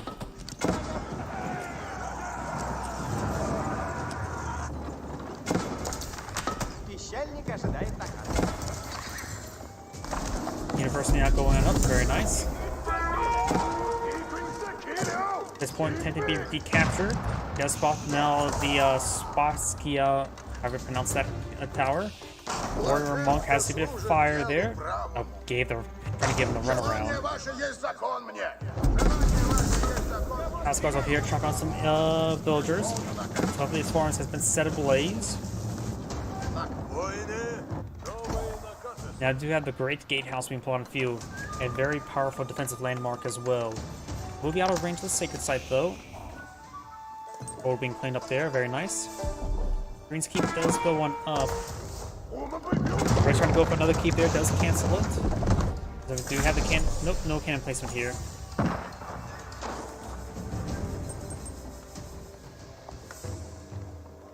Both players are now Imperial Age. We do now have the lightweight beams and pierce armor being researched. Right now, the Roost player has all of his farming research, as do of the mining and the lumber research. Villagers trying to shank the Roost villagers. Well, I'm gonna stand there and build it. There's now advancing on forward, trying to deal with this keep now. Palace guard goes down. We've gotten some large number of spring bolts here, as well as some nested bees. Counterweight trebuchet trying to get the keep. Does not have siege armor.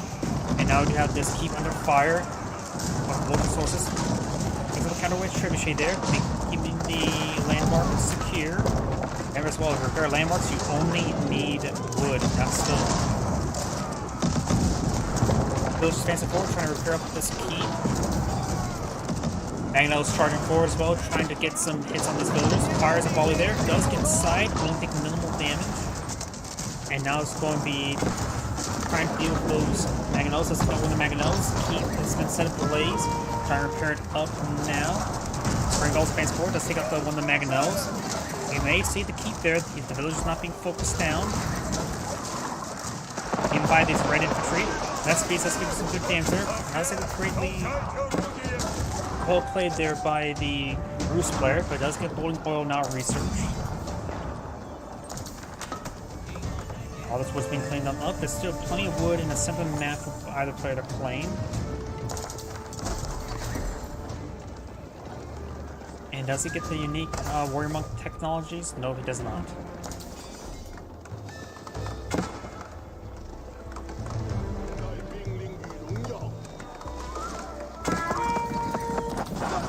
Let's spot the Great Gatehouse now.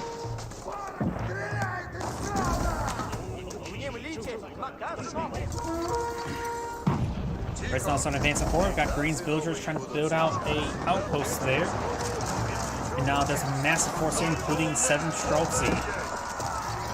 He's been on a crossbowman. He could upgrade the crossbowman to. He does have the elite crossbowman research. Or could let the crossbowman get gradually phased out by the Streltsy. But with that many crossbowmen on the field, probably a good idea to go with the research. We do not have cannon placement being deployed out by the Green Keep, being equipped by a single villager. Red does not have siege near, so we can't just build up some banner rams at the front line. Think about banner rams, got these banner rams pushed forward. These are good hits there onto those palace guards there. We do not have the Green Keep now receiving quite a bit of fire there. Large number of these Green banner rams pushed forward. The tower can receive quite a bit more views with extra health. Green has a massive number of spring bolts here to help hit these banner rams. Gains a great damage onto them. More green banners being brought in view. Horseman trying to stop these. Does also have some villagers to force them down. Streltsy and Crossman trying to hit this various force here. Gains good damage there. Now the keeps seeing quite a bit of damage there. Banner rams have gone down for Green. The tower extra health was not necessary in that moment. And now we've got Red's keeps on going down. Red's force here is starting to be cleaned on up. We do have a good number of hand cannons brought by the Chinese. It does not have power techniques just yet. Now do have these horsemen charging forward, trying to deal with the spring guards. Let's take out Red's banner rams, so let's save the keep for the time being. But now we do have the horsemen gains great damage there onto these spring guards. So let's take one of them out. These are all clock tower spring guards as well, so they have extra health. And most of those villagers who go down, just leave one to remain.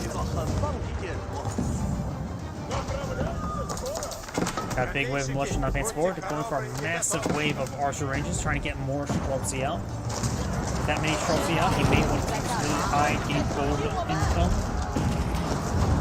Militia charging forward. Villagers trying to stop the banner rams there.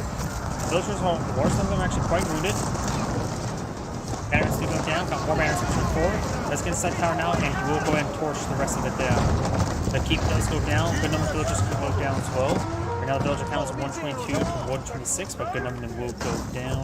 And now we have these villagers trying to hit those banner rams that face forward. This horseman will be shanked. Does take out one of the villagers at a time.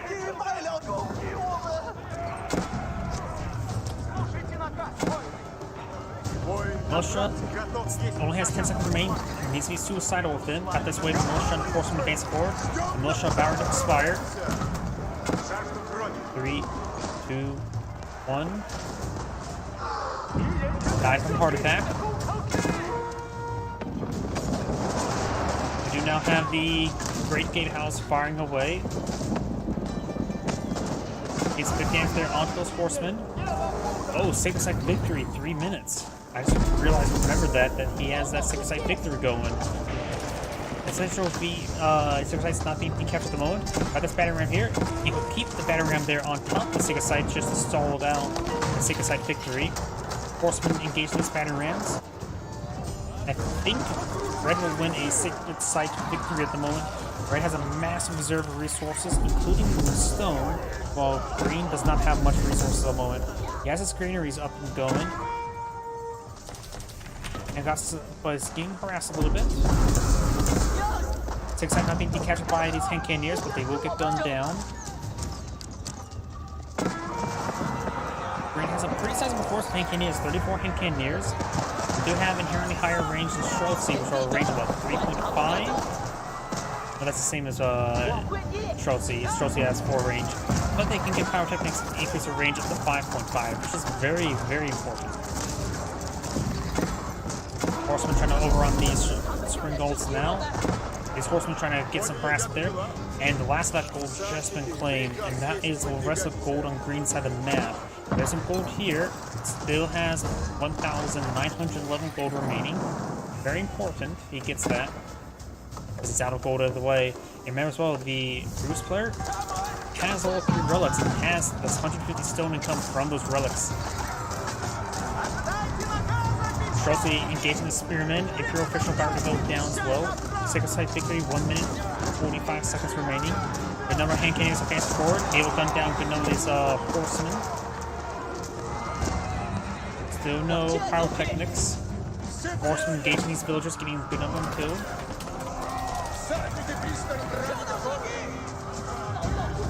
Got some village defenses in here to stop these horsemen, but Green has lost a good number of villagers here. It's down to 91 villagers, and with the Sacred Site victory almost complete, he's now making a big engagement over here. This Sacred Site's easier to decapture at the moment. I'll just keep nearby as well. I think there's going to be a Sacred Site victory. Red is camping this point here. Nagano advancing forward. His hand cannon is just not kitted up enough. His opponent's Streltsy. He does have chemistry research. Streltsy does have chemistry as well.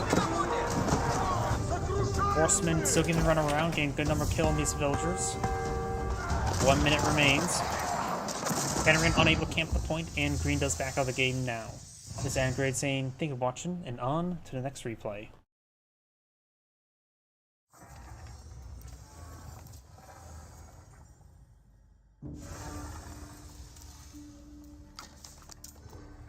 Let's see now.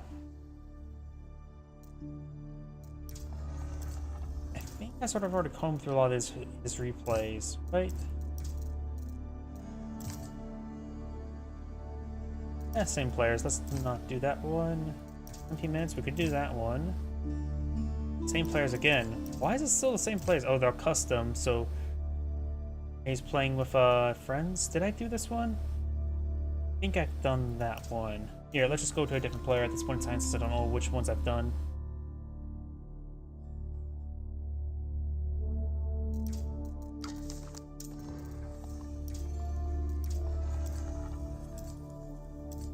Definitely a Smurf profile. This is literally all the replays the person has.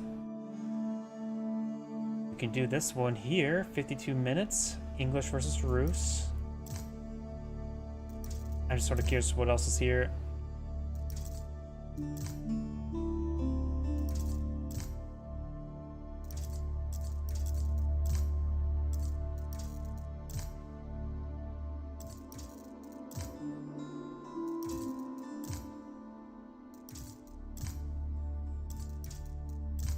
Yep, let's go ahead and do this one then.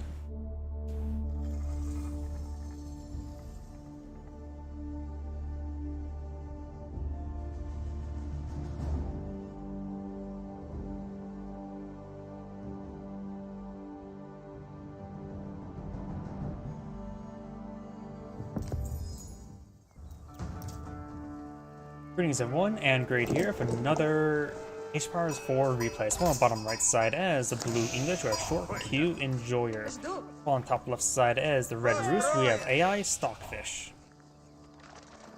Scout going around scouting. We do have the Scout find the sheep. Since we do have a Roost player who's currently finding some deer right there, let's go ahead and get him selected. He used the villagers there to scout out, trying to find this deer as well. It does find this deer, trying to collect up the food as well.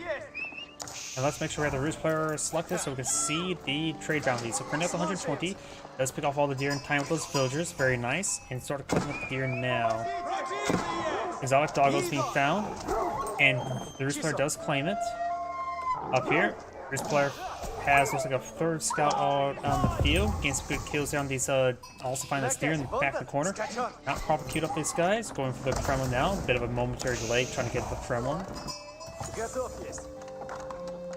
And looks like there's maybe still some more exotic doggos on the map, but there's one less now. And looks like the Roost player will get up to. If he kills off both forward, he will get the tier 3 without the need of going for the high trade house. He's up to tier 2, which means that is quite a bit of a bounty there. We now have some longbowmen come up the field, got some early knights as well. Pretty standard play. The English player is known for having some good longbowmen. He needs to mix in some spearmen. He's against the Roost. He just sees only longbowmen. He's just going to pull out early knights and horsemen and crush them. Longbowmen unescorted are incredibly easy to deal with, but if they are escorted by spearmen, then they're much harder to deal with.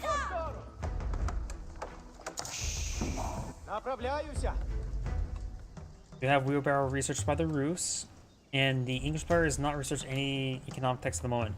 Let's pull back these longbowmen now. The scouts did spot them out. We got the early knight and the scout roaming around. Yes, sir. West Puhala.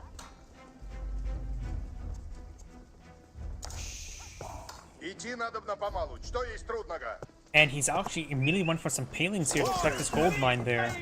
We're actually seeing palings being used. And does get some good damage on the scout there. And now this wood line, or not wood line, deer line will be harassed. One villager does go down. The longbowmen are forced to respond to it. The scout here does receive a bit of fire there. We pick up the scout first. Does kill the scout there. And a number of these villagers are going down. Looks like 2 villagers have gone down. And now the early knight will be falling back, getting some great kills there. And this is why you need some spearmen. Longbowmen here will be picked on off by the early knight. And the scouts getting some hits in while at it. And now we've got a spearman here. Does get attacked there, but does take out that spearman or longbowman.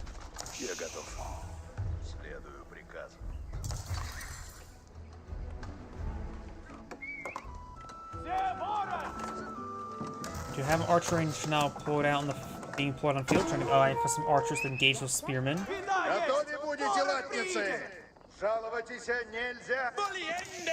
Longbowmen right now do have 6 damage. The early knights have, of course, 3 pierce armor, making it so each arrow does 3 damage. It is not a whole lot when they also have 190 health.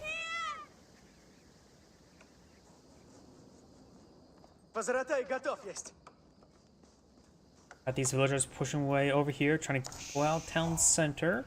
Not really next to the deer, but in between the deer, the berries, and also nearby the gold, and help keep that stone secure. So it's a relatively good place, but not a perfect place, in my opinion. We got a horseman now mixed in with the early knights. We got some archers here. They have not put out the palings there, and now these villagers will potentially get overran. Longbowmen trying to move over here and engage.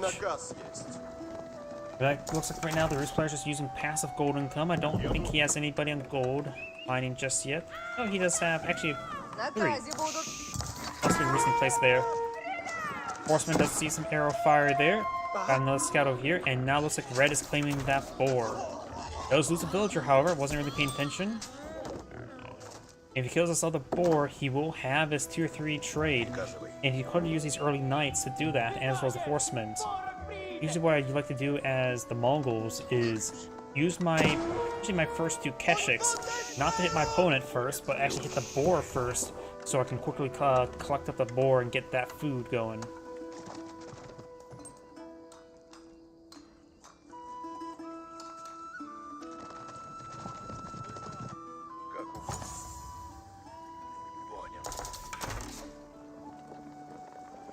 Looks like Blue's not eyeing for wheelbarrow as well as the What's axe. surface, eh? And these 2 knights, 2 horsemen, and scout trying to find another angle. His other horseman still scouting around. Blue's horseman now getting some good reconnaissance on it. We'll spot the archery ranges. Doesn't spot any archers deployed on out, but these archers being escorted out by a horseman. Брань будет. Яко угодно есть. Напрежь поскору. Напрежь поскору. Следую наказам.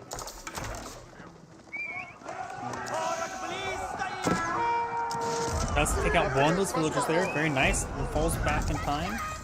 Идти надобно помалу. Что есть трудно? Archers in a bit of a defensive position there.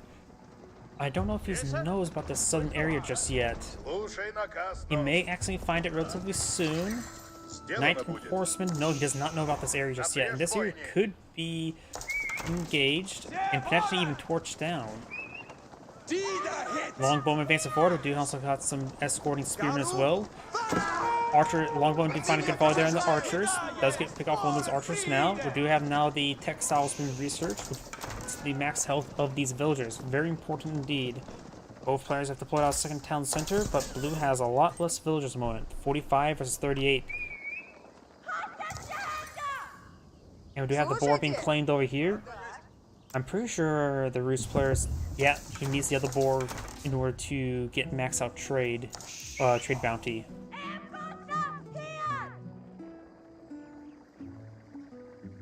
It'd be a very good idea to kill it off with any sort of force. Of course, the High Trade House is still a pretty good landmark if you do get tier 3 trade house or tier 3 trade bounty. Got a nice force here, trying and push forward his archers to engage with spearmen. This has got the castle networks over here. The radius is right around here, I believe. Early Knight, the scout charge off, does fall back in time. Unless this archer does receive some bit of hits there from the longbowman. We do have a mill down here, so we can eventually pull out some farms nearby.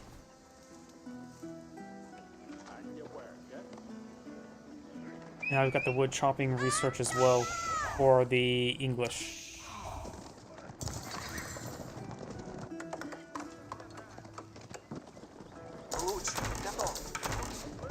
Got these knights and horsemen advancing down south, a couple scouts to support them. And over here, do you have, looks like the knight does find a couple spearmen. This force will now spot this town center. It does get inside the town center, but there's not enough room for everybody. And the defensive arrows are not going to be that great. We'll lose some of these villagers there. Longbowmen and spearmen advancing forward, trying to get some good damage onto these forces. Those of these just going to back off the region, doesn't want to heal those spearmen. This place has a good number of archers here. He does not have siege engineers research at the moment, so no battering rams. He also is mixing, no spear in his mix, just all, pretty much just all archers there. Good damage there on that horseman, and does force back that army. These horsemen knight trying to find an angle there onto the longbowman. Does get a good angle there. Now he's getting pincered right there. Spearmen being drawn to 2 different directions. Archers finding good engagement over here. That's got the scout there. Red's archers just hitting the longbowman, which is very good. The archers can hit anything. It's a good time for those archers. Horsemen now close on in on top of the longbowman. Longbowman backing on off.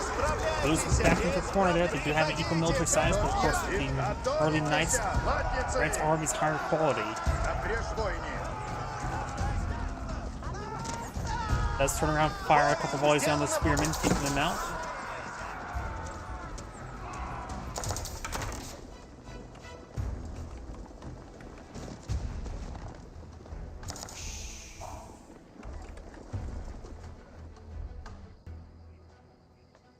What surface, eh?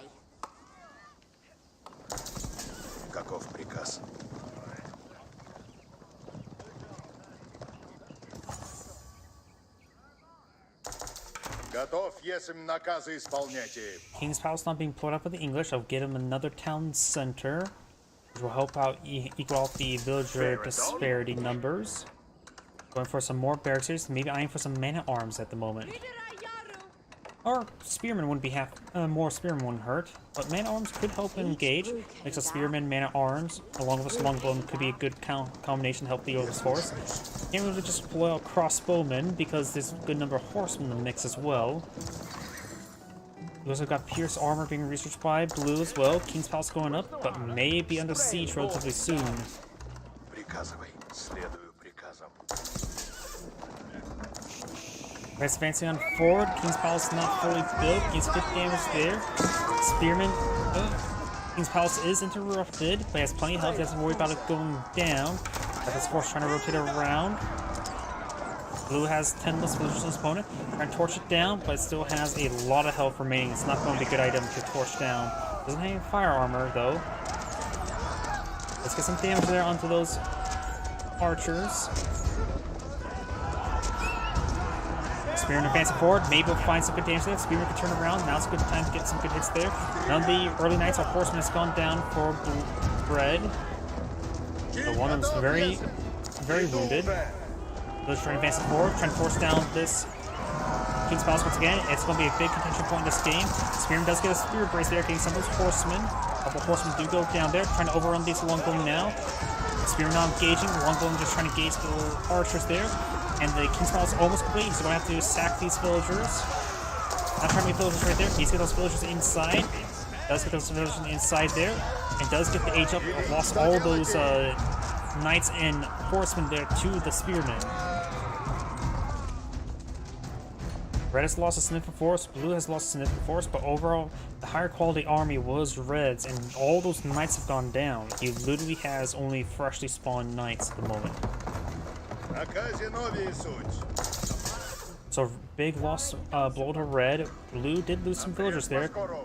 Maybe not a good idea to pull the mill in front, maybe a good idea to put in the back. Balding done. Hitlock is good. See they to work. Big line of fortified palisade walls. Red needs a little bit more food before it goes to the next stage.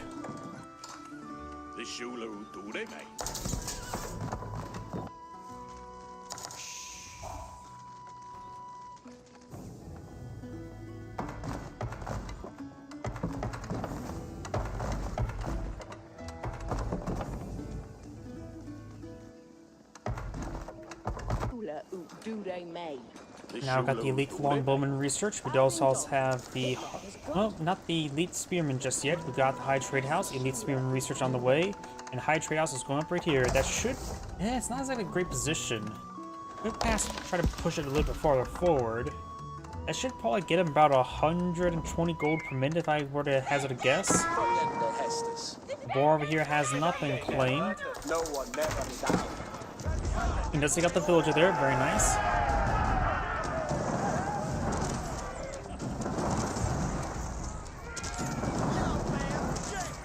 He could have canceled that palisade gate there, but I'm pretty sure destroying it will just... cancel the palisade gate there is actually will cause the regular fortified palisade wall to stay there.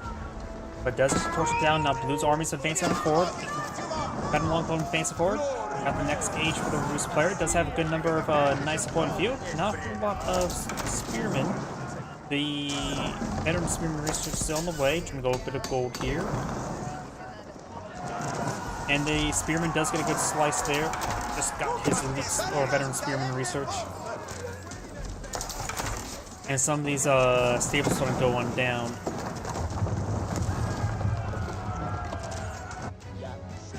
Was advancing forward for more force.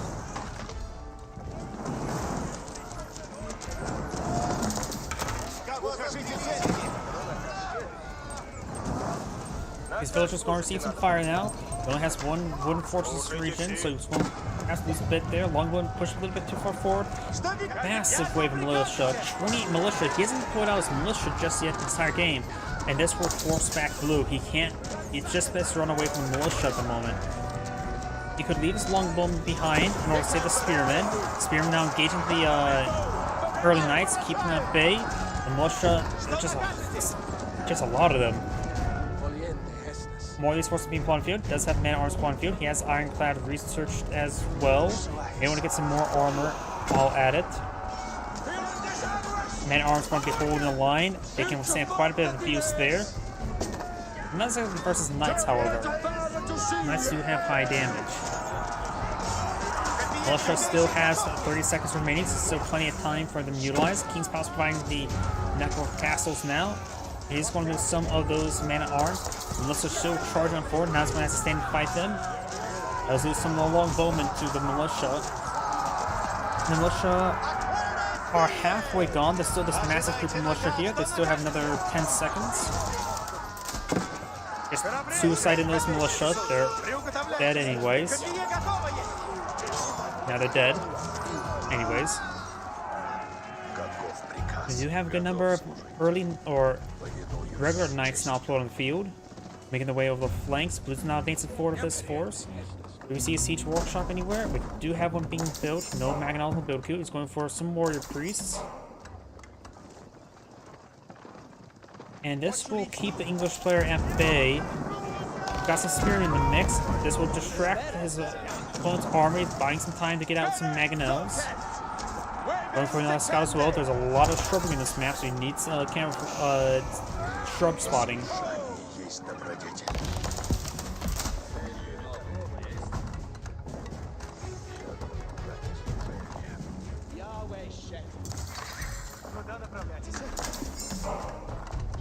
Wooden fortress going up. We do not have these palisade walls rebuilt just yet. Maginot on the way. Going for the fortified palisade gate as well as the walls. He just needs the walls out of the moment, and he does not get it built in time. Maginot's could get a great volley in, but then get immediately pass on in. And find the far side of the trees. Does have some shrubbery to make with. Does immediate split formation there. We do got a good number of Bruce archers here. Relic has been claimed by a warrior monk. And we got even villagers now fighting in this mix there. Maginot sees some fire there. Villagers trying to repair up to Maginot. Fires a volley there. Maginot does go down to the spearmen, unable to get repaired up in time. Early knights or knights are able to hit those longbowmen. Got good number of crossbows now being mixed on in for the Roost player as well.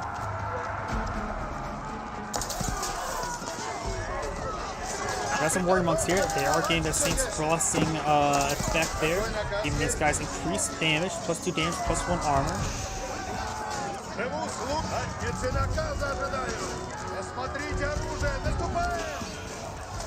And these main arms are getting cleaned up. We do have some crossbows here as well as longbowmen. And he is hitting this with one of those knights very wounded. Does get healed up by the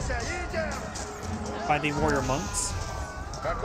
Man arms are getting some damage on in. The knights could go down. Bruce is not going for a forward keep there, or maybe not. Warrior monks need to fall back. They can't be charging forward like that by themselves. They're monks. They're not supposed to be warriors, right? Hunting cabin way back here, just trying to get a nice safe farm. Also has some tree nearby to get 3 gold income. Going for wooden fortress now. Longbowmen could be quickly picked on off. Multiple longbowmen just stream on forward. He's just... Oh, that's not the council hall. The council halls will be over here. Just look at the map and sort of sending them a couple of them to die. There's 7 housing there to help fortify the fortified palisade gate. I'll capture the sacred site. The sacred site could be captured up as well. The sacred site is not in any sort of behind any sort of walls. I've got the wooden fortress as those keep on pulling out. The Roost players are eyeing to capture up or trying to secure up the gold and stone, and the warrior monk is eyeing for this relic.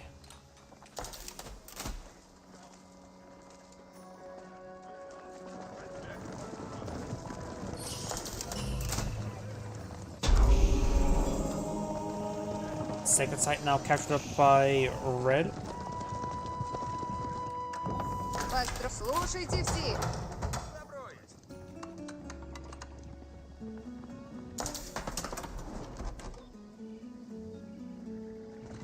Каков приказ?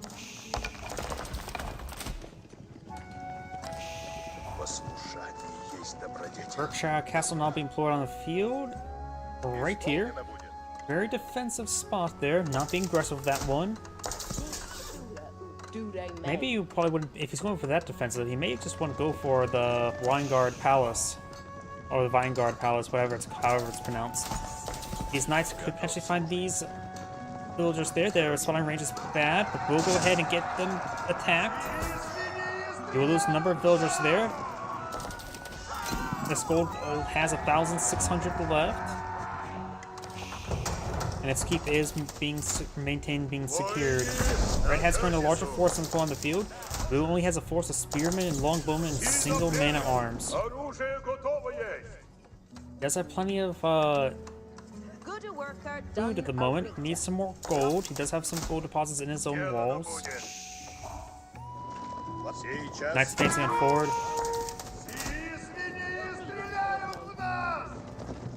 Let's fall back away from these structures.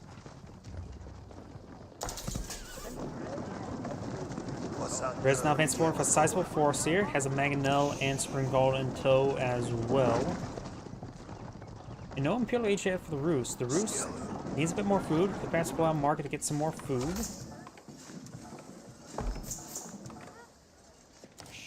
Right now, Red has claimed 3 relics. Blue has claimed 0. The last remaining relics are way up here, being claimed by a monk now, and way down here, and that's going to be easy for Blue to secure. Trying to harass this gold deposit once again. Cook has to take time to torch down that mining camp.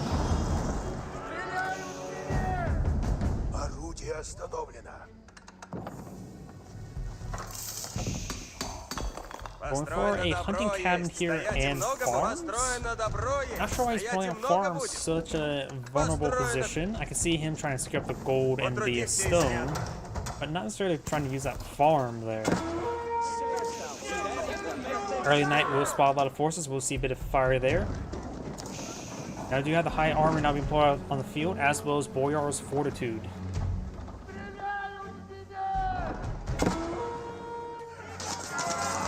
Oh, those knights got pinned to a corner and stabbed multiple times. Right now, Blue does have a larger military than his opponent, but all of it's just pretty much trash. We do now have a elite knight research for the Rus, as well as the elite crossbowman. The elite crossbowman is not going to be useful against his opponent's current composition. You may see some Streltsy. Yes, we do see some Streltsy being put on the field, going for another keep there, and do see the sacred site being captured on up. The sacred site is currently untouched. Blue's going to secure up with a keep and perhaps claim the stone and gold. Good number of spearmen there onto those knights.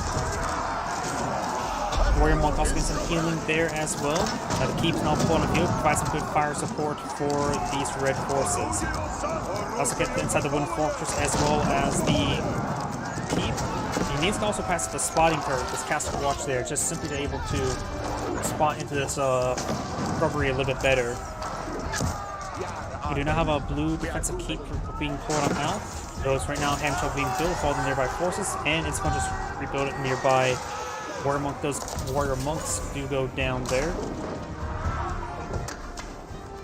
He has the Springald upgrade there. Keeps still garrisoned by a couple units.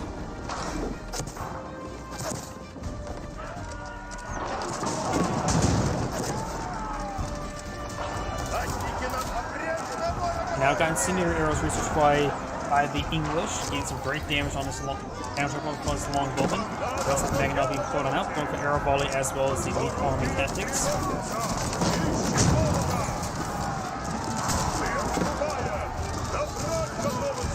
Crossbones are trying to hold the line for the Rus. The English front line will go down. The longbow can be picked off by the keep as well as these other forces. Mangonel still has plenty of help, as well as Springald. Now got the keep here. He could go for the network of citadels to help support his defensive area.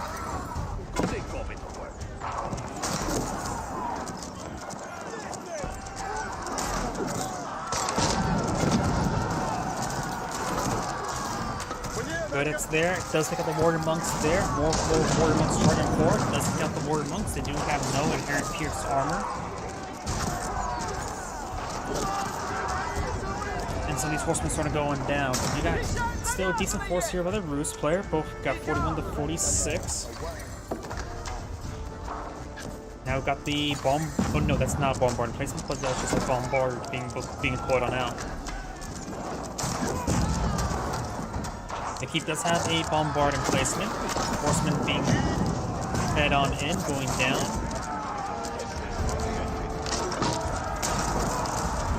Horsemen falling back. Bombard now set on top. Getting the wooden fortress, who's only been upgraded with spring golden placement, not with a castle watch upgrade.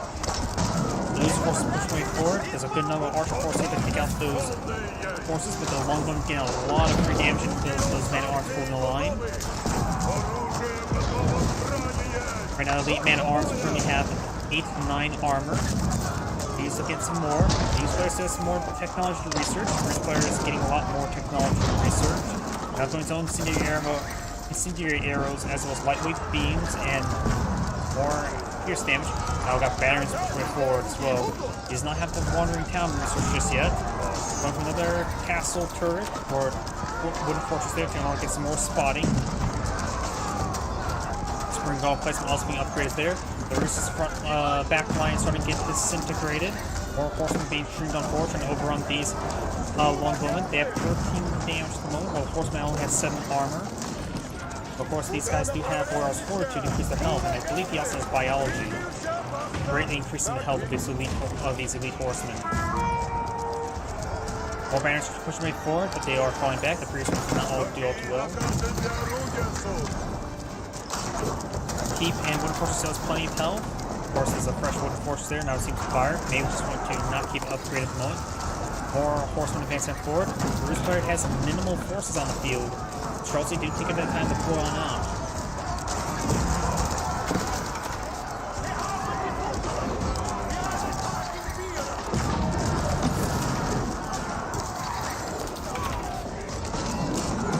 How much militia? You can just bring it away from militia. He should have that ability ready. Where's the Kremlin? There's the Kremlin. Yes, 12 supplies, so perhaps call him 24 militia. Make that 25 militia.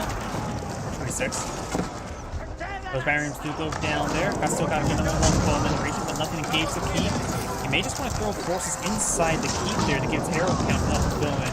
Because right now, his forces are just being streamed on and getting killed off one at a time.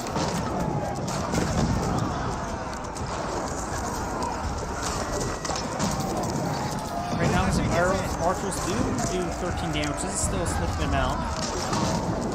Mangonels get some hits there. Man-at-arms still trying to stream on the way forward, trying to deal with these Mangonels.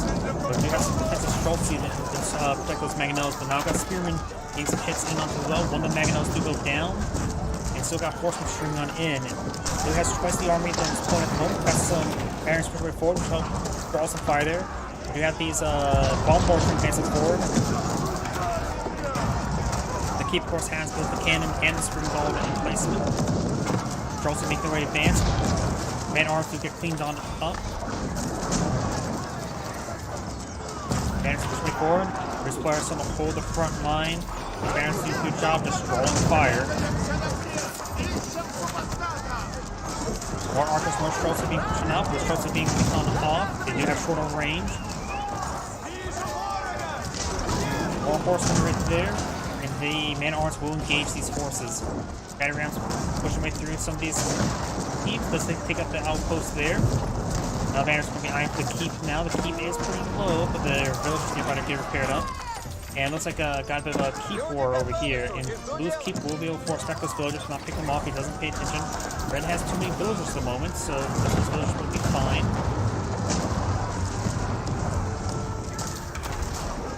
We now have a wooden fortress being pulled on out in the front line as well. This wooden fortress is here.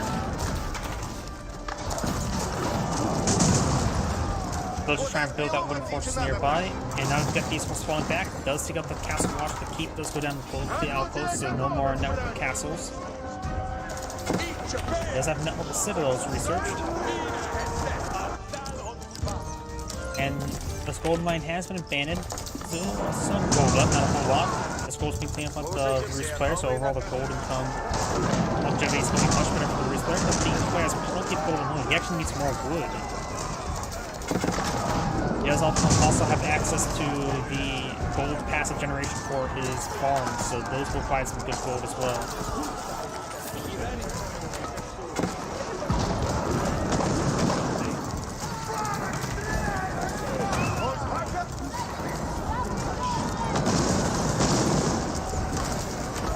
Deep Tower seems to fire there. Battering ram's trying to stop these, trying to take it down. Bill trying to stop the battering ramp. Let's take out the battering ramp there.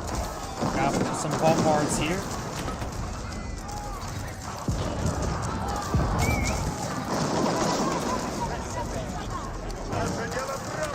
Some damage there. Got some knives here. Got the Roots force on build on up. Blue has less military than the Roots. English Square has less force than the Roots at the moment. Got more of these long guns having to pour on out. Long guns still just doing quite well. Just need to pass a bit more sparing to horsemen. Mangonels into here. I think Blue just simply does not have enough infrastructure to build more units. That's the problem. Keep and King's Palace currently firing away. The Keep has received quite damage. The King's Palace is just a town center, not a defensive landmark. Good damage there. Horsemen charging forward. Getting some great hits there, taking out these Mangonels. Should be able to take out two. Does take out two before they're going down. Big loss there for the Roots.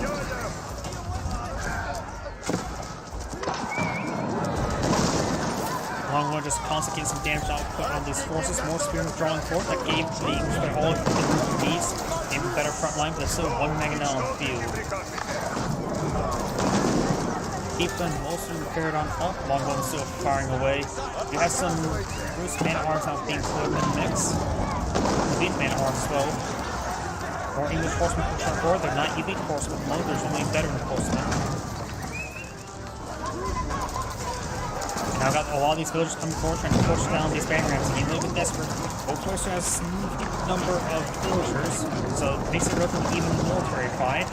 English Players has some resources, and the Roots Players is a little bit low on food, has some other resources, pull out some more siege units.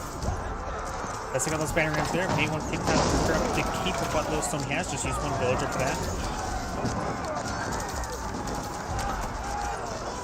Lewis now has a relic picked up. I wonder if he's trying to come forward for conversion. Or nope, he's just standing there menacingly.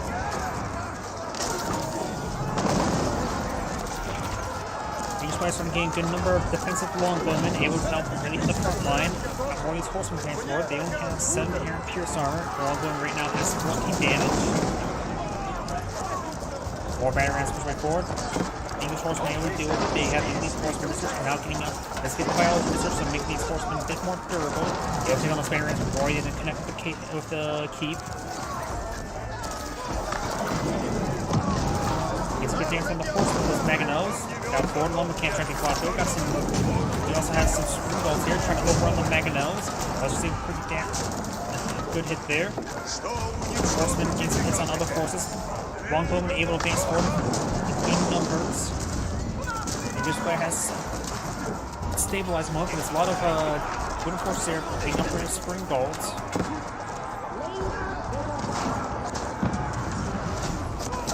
Takes out some of these spring golds as well. Got another spearman advancing forward. Batter rams charging forward as well. Just have some decent forces there. The English Player is now sending them military versus comes to be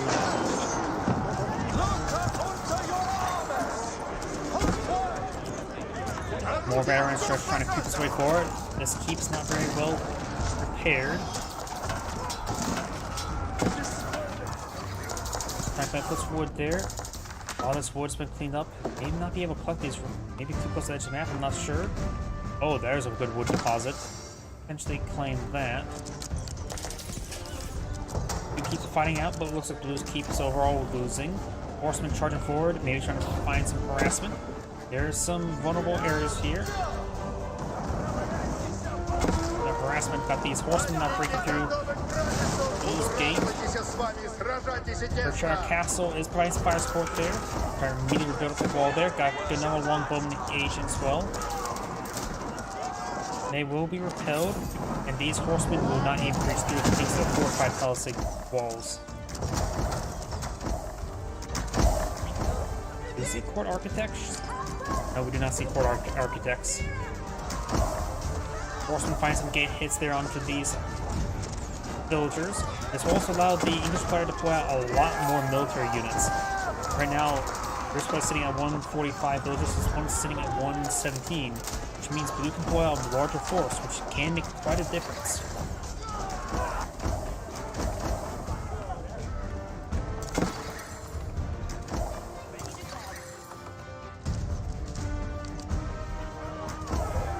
This village starting to go on down. That's like the long gun trying to gauge, pushing down some of these farms. And Blue's going to play off the Sacred Side, getting a little bit more gold generation. Because his gold generation is a little bit minimal at the moment. These forces starting to advance forward, Streltsy firing away. Long gun getting some great damage all across the front line.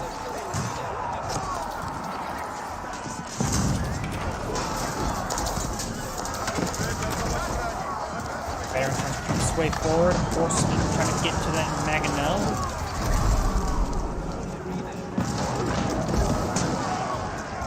English players trying to get a network of citadels right there. Villagers are making breaches here, so now he can actually enter through right here. That breach has been created, but now the villagers will be hit by the breach they created. They're getting the Streltsy here. Longbow just firing away.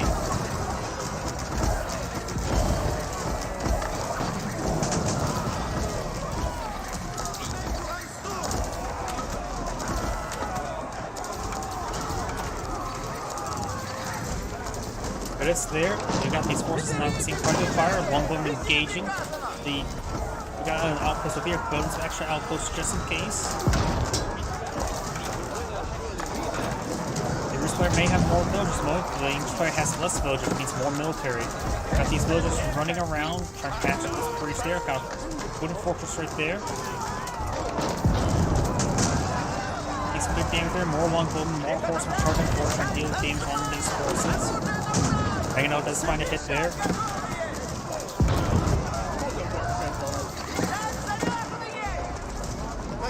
It looks like these horsemen did find a breach there. All these villagers will go down, which in the same turn that can help out the Russ player to fly a larger army. Russ's front line is pretty much disintegrated. He needs some time to regroup. He does have some infrastructure here to sacrifice for time. A lot of these villagers sort of going down. More of these horsemen trying to engage the horsemen, but overall Blue has more horsemen in this region. High Trade House is currently providing 256 or 260 gold per minute, which is a good amount. Universe here, I think he does. Nope, Architects has not been deployed on out or researched. And we do have this keep being put up by Red, because we've got a breach there. Now it's the villagers trying to engage the Red's villagers. And it looks like Blue's horsemen will get overwhelmed by these various forces. That keep is apparently not in range of those villagers. So long engagement. I have to say something just a banner rambo there to decide it. Longbow against fortress and spearmen as well. Breaking down multiple of these fortresses. We got a good number of Mangonels brought up by the Russ. Finds a great hit there.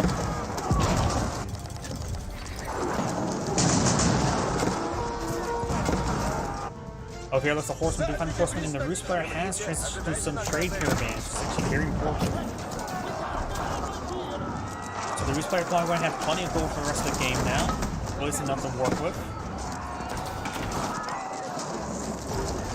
He's able to overrun this Mangonels, very nice. This keep has been completed. Get some damage on these various forces. One force still has plenty of health remaining. Got these horsemen trying to find another breach. Trying to create a breach now. And these horsemen are still engaging. It looks like the Red's horsemen will win out. Picking nearby Warrior Monkey to provide Saint's Blessing. This one's starting to fall on his back. Blues for Longbow needs to fall back. Not exactly in a great position right there.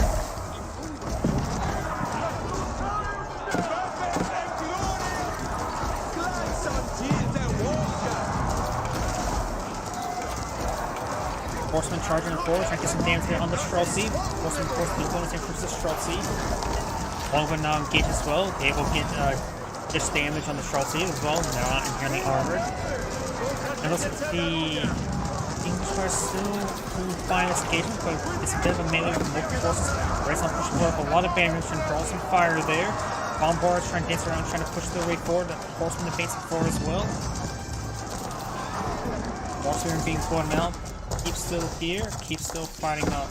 Looks like the Blues keep is doing fine. Somehow says all itself. It's not being targeted down. Red's batteries are pushing me forward. They just need to tap into this area and perhaps deny these outposts. Get rid of the Citadel networks. Network of Citadels. Horseman now advancing on forward. Got still some elite knights here, but they're being focused down. Got a good wave of horsemen here. Fast advance on forward. The English are taking time to reinforce. Overall, the Rus player's army is higher quality, but Blue just has more forces and not spending his gold on a lot of these forces. Seeing some main arms out now. Charles are put holes and everything, so don't care what they shoot at. Battery rams push way forward. Village trying to torch down these battery rams now. Looks like Red's losing a lot of forces now, not properly maxing. He has plenty of food, wood, and gold. The English player is low on food and wood. Has some gold to work with.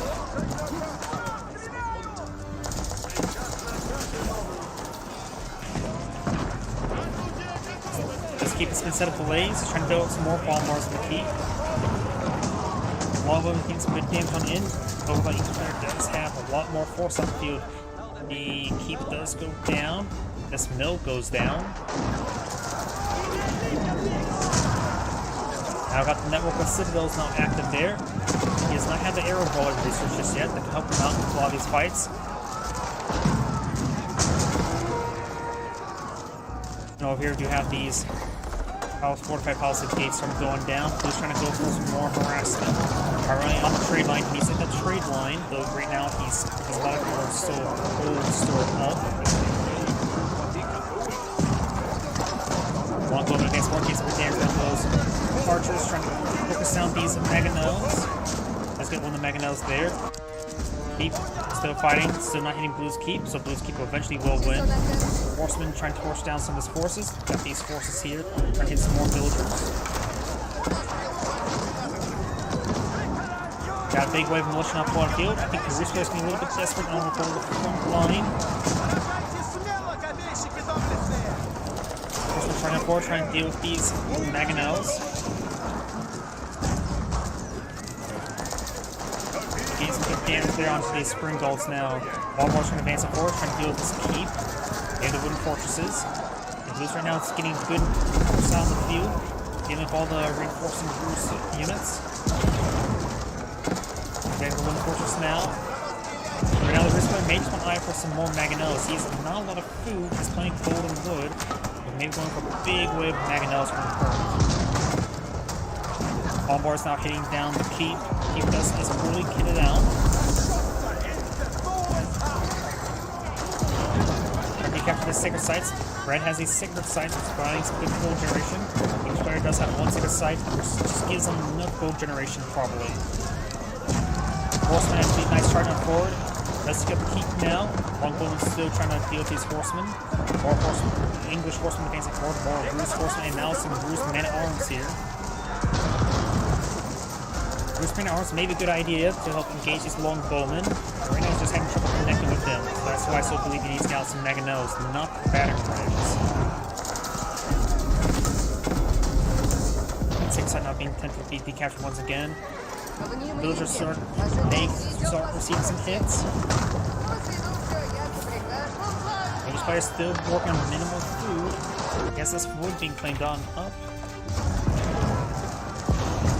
And right now the English wood is not exactly a high reserve as well. Rus has plenty of gold, that's for sure. More shots are being put on the field, trying to deal with these horsemen. And now the shots are not working out to go versus longbowmen. You can go for cavalry archers. Cavalry archers with gallop enabled will allow them to even outrange even longbowmen. I think the range gets to 7.5. More shots are advancing on forward. But right now, the Rus player, Charles is great in mass numbers, but they're outnumbered by the longbowmen. They will get ripped apart individually. He needs to take time to reinforce, regroup. Get out some more Mangonels. Get out some something. He's very, very low on wood or food. He needs to go to this market and start buying food. He needs to buy 3,000 food at the moment. He desperately needs to start getting that sorted out as soon as he can. does have some those kneecaps that still be useful. Another wave militia not charging forward, trying to buy him some time. They can be quickly focused down. Schultze trying to fire support now. More Magnanos pushing forward. These horsemen now harassing some more of the farms is very important. More so than even harassing the trade line. Bruce Blair does also have 1,000 stone. He's going to head in trying to buy, build another castle or keep. Good number of Magnanos on the field, very good. He's good to with the horsemen. He simply does not have enough spearmen to deal with the horsemen. Getting more of his farmers getting hit. He needs to take probably most of his wood line and start throwing them on some additional farms at the moment. He also, like I said beforehand, needs to buy some food.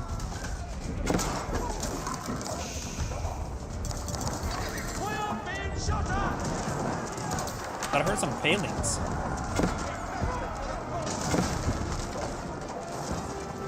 There may be some failings deployed on the field. Loose right now reaches forward. The Roost players having trouble remaxing. Still have not bought any food.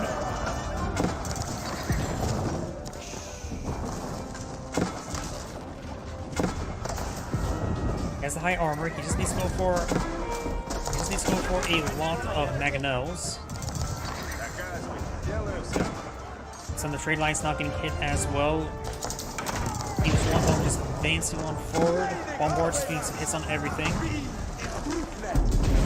The English player is maxed out. He's starting to get up his food reserve done. He's been low on food himself the entire game.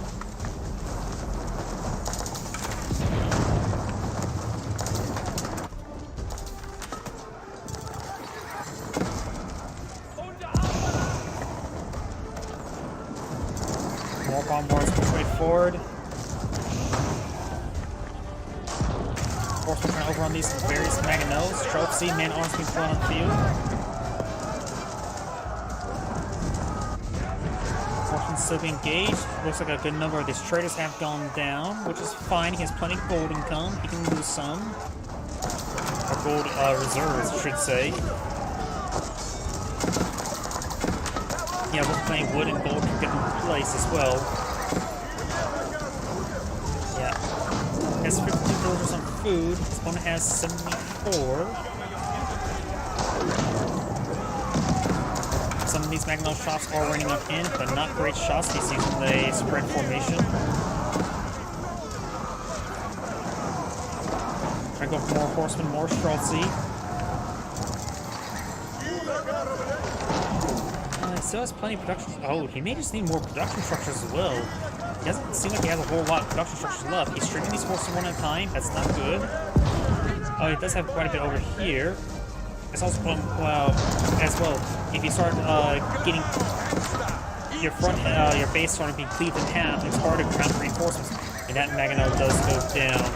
He does have 6 militia ready to be called on in. And he's trying to build a sneaky keep there in order to deny reinforcements, which is a good try, but either way, that's the end of the replay. This is Antigrade saying thank you for watching, and on to the next replay. And that's probably going to be my last cast for tonight. I'm getting a little bit exhausted right now. So everyone, thank you for watching, have a good evening, and get some good